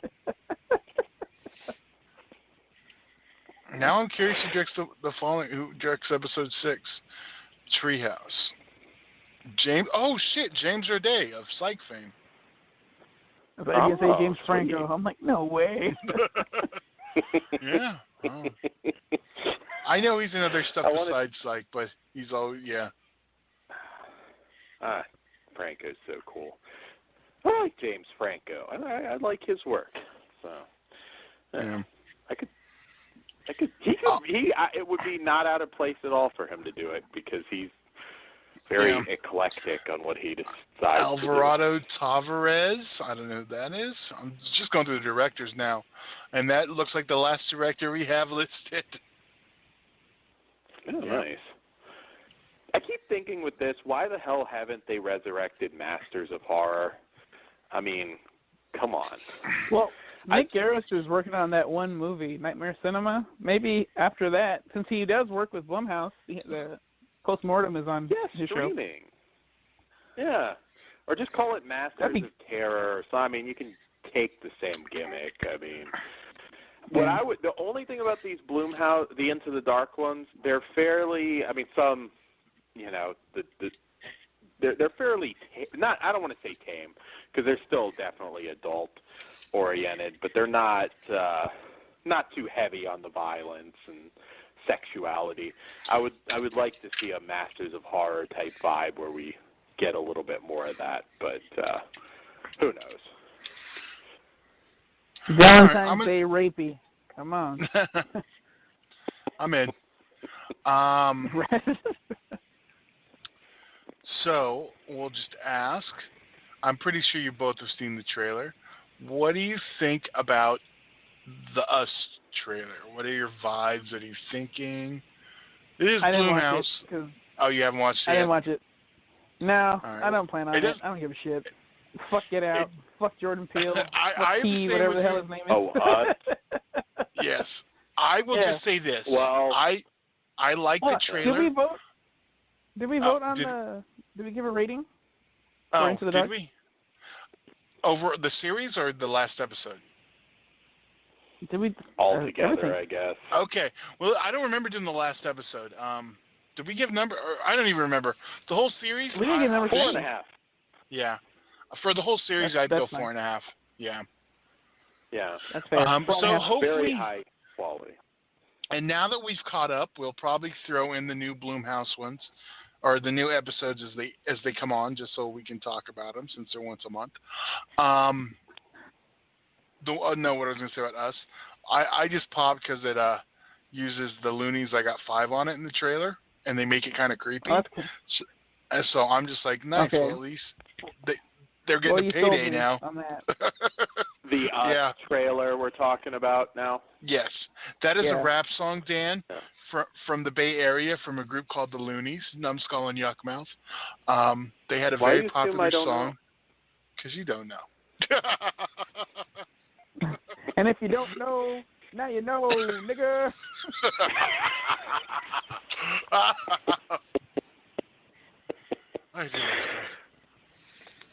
Well, the trailer, I mean, I can definitely say I think this one's going to be a lot scary. I mean, Get Out's basically, Twilight Zone vibe.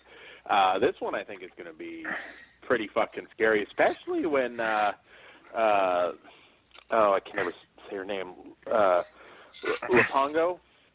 God, I'm probably butchering Congo. it, but the Mango. Jesus. Lupita. When she's like, I don't even know what the fuck she's saying, but like the double version. You can't understand her clicks like, and clocks. That's horrible, Pug. That's horrible. I'm gonna have to remind so uncomfortable. Pugs is black, and he can this say what he wants. This is why I love to do it now, because I can hear it. I can vision it in my head.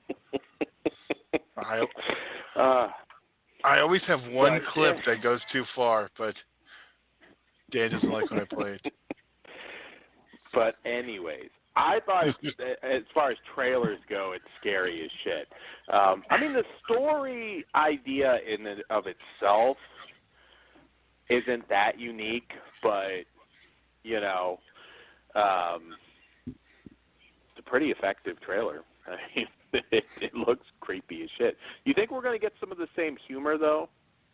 Or will this be a straight horror, masterpiece? I don't see Rel back in this one. No Rel.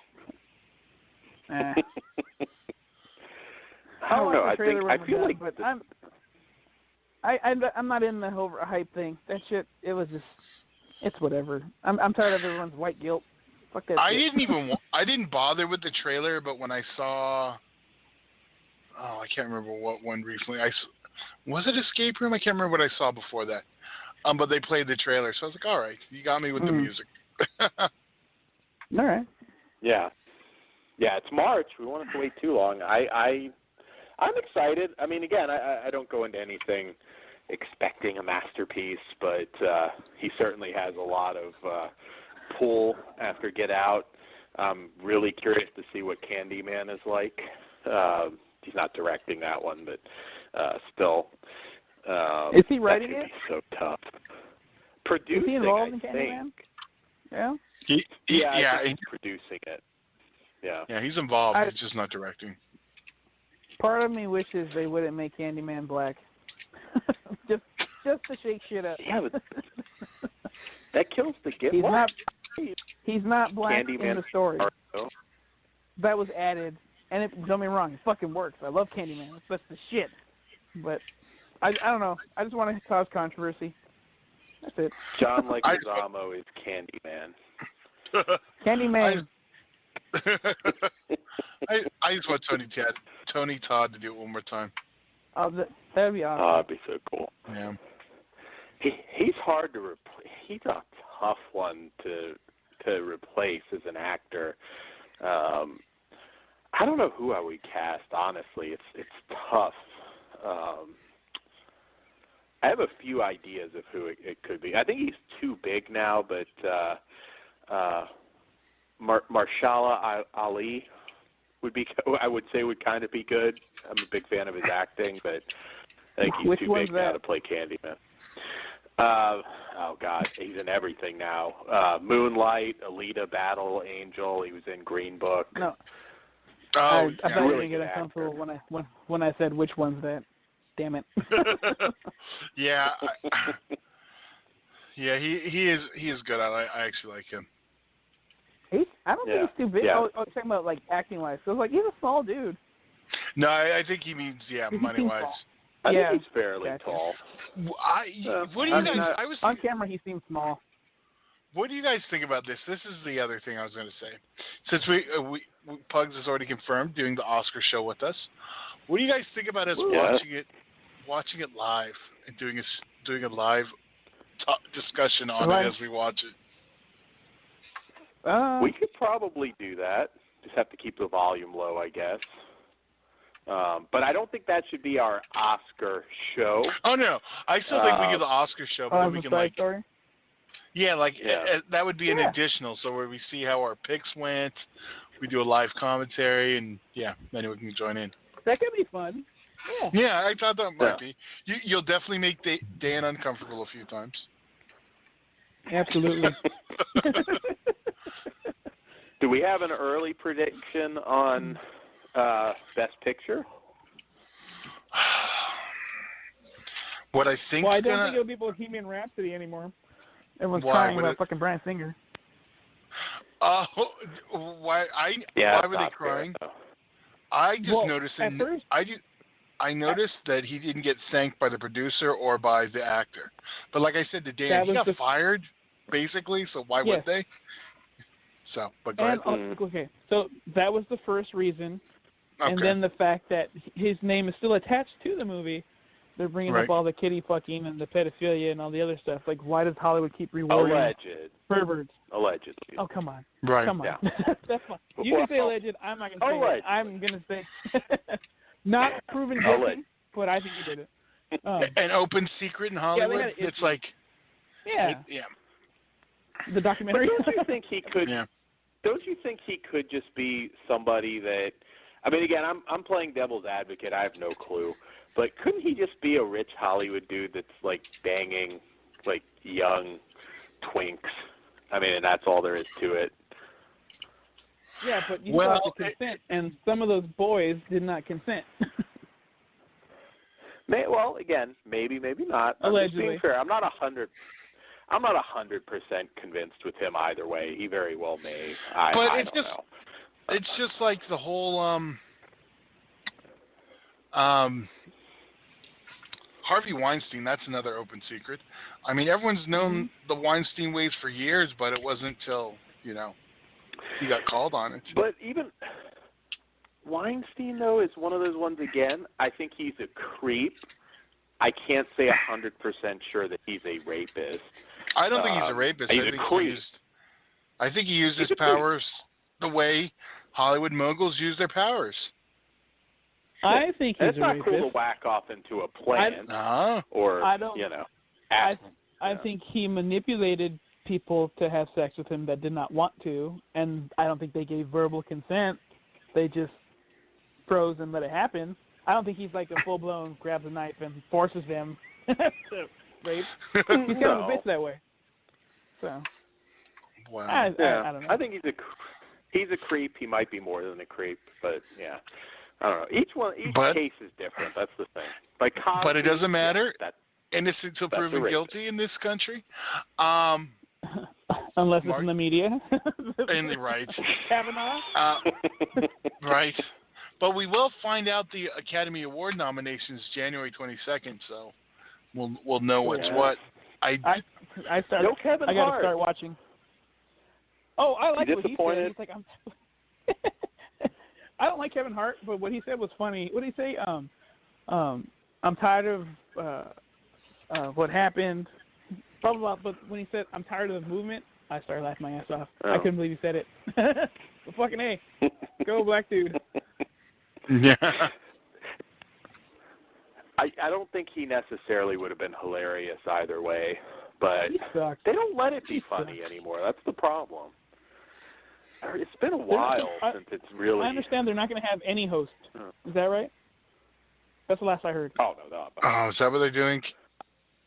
I think they're just going to bring up people every now and just not have an official host. So who does the monologue then? I just think they're going to have a bunch of celebrities just vignette, just no one host. Sort of thing, yeah. Well, there's always a monologue. That's what I said.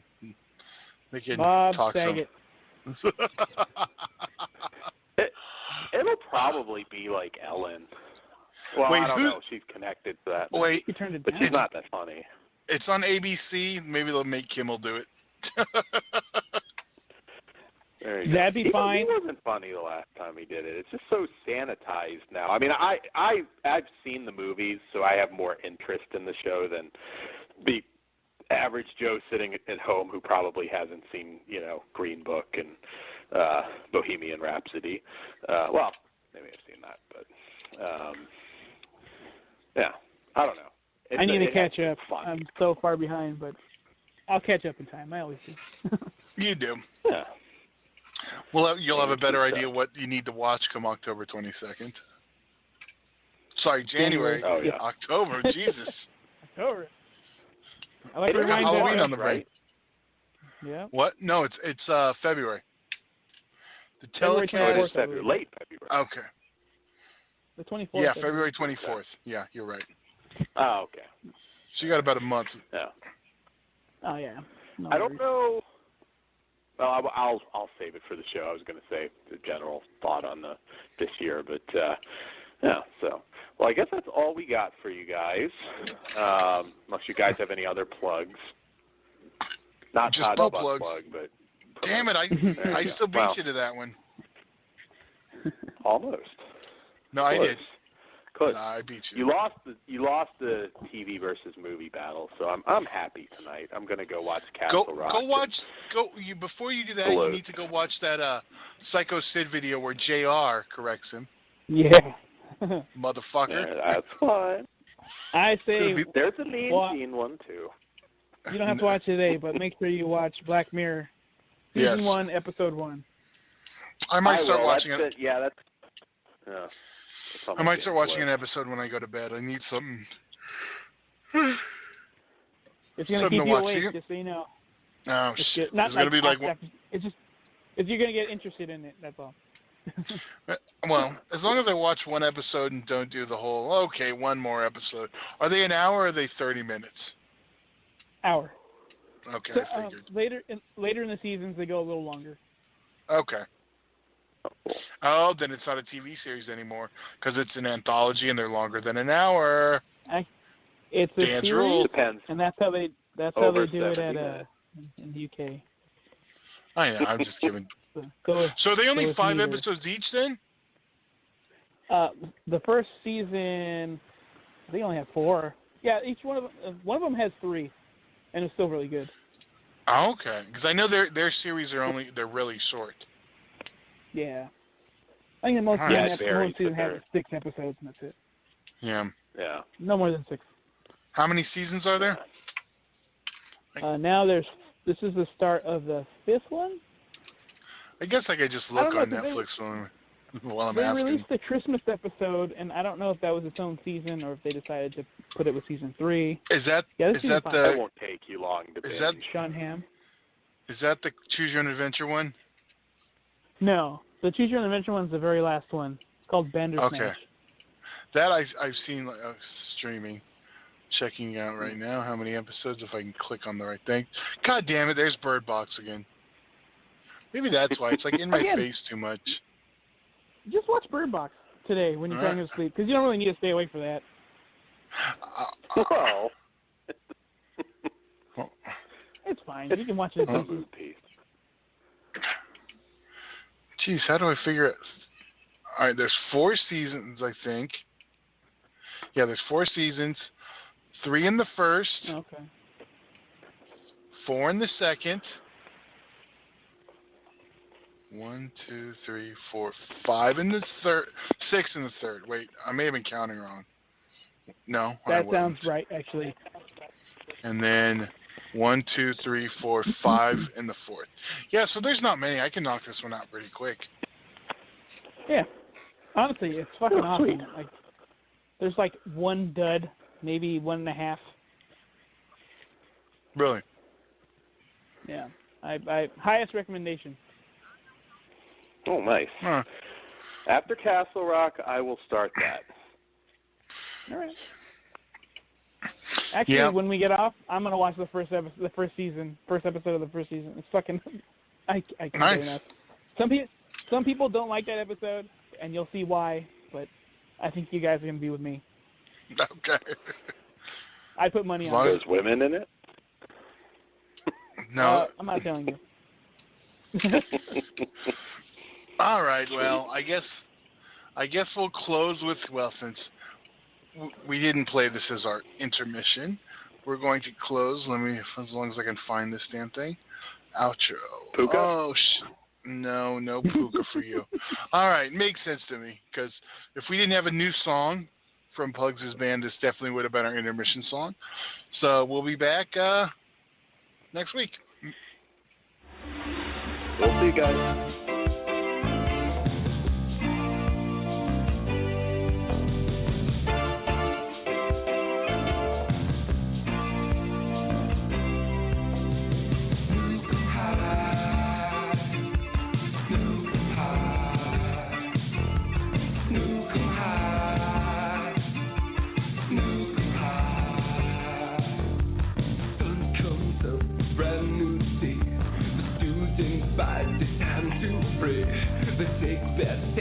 Concentrate, 'cause no one wants to be awake. But outside of the classroom walls, the Geiger counter tells it all. Can see or feel or smell or taste the remnants of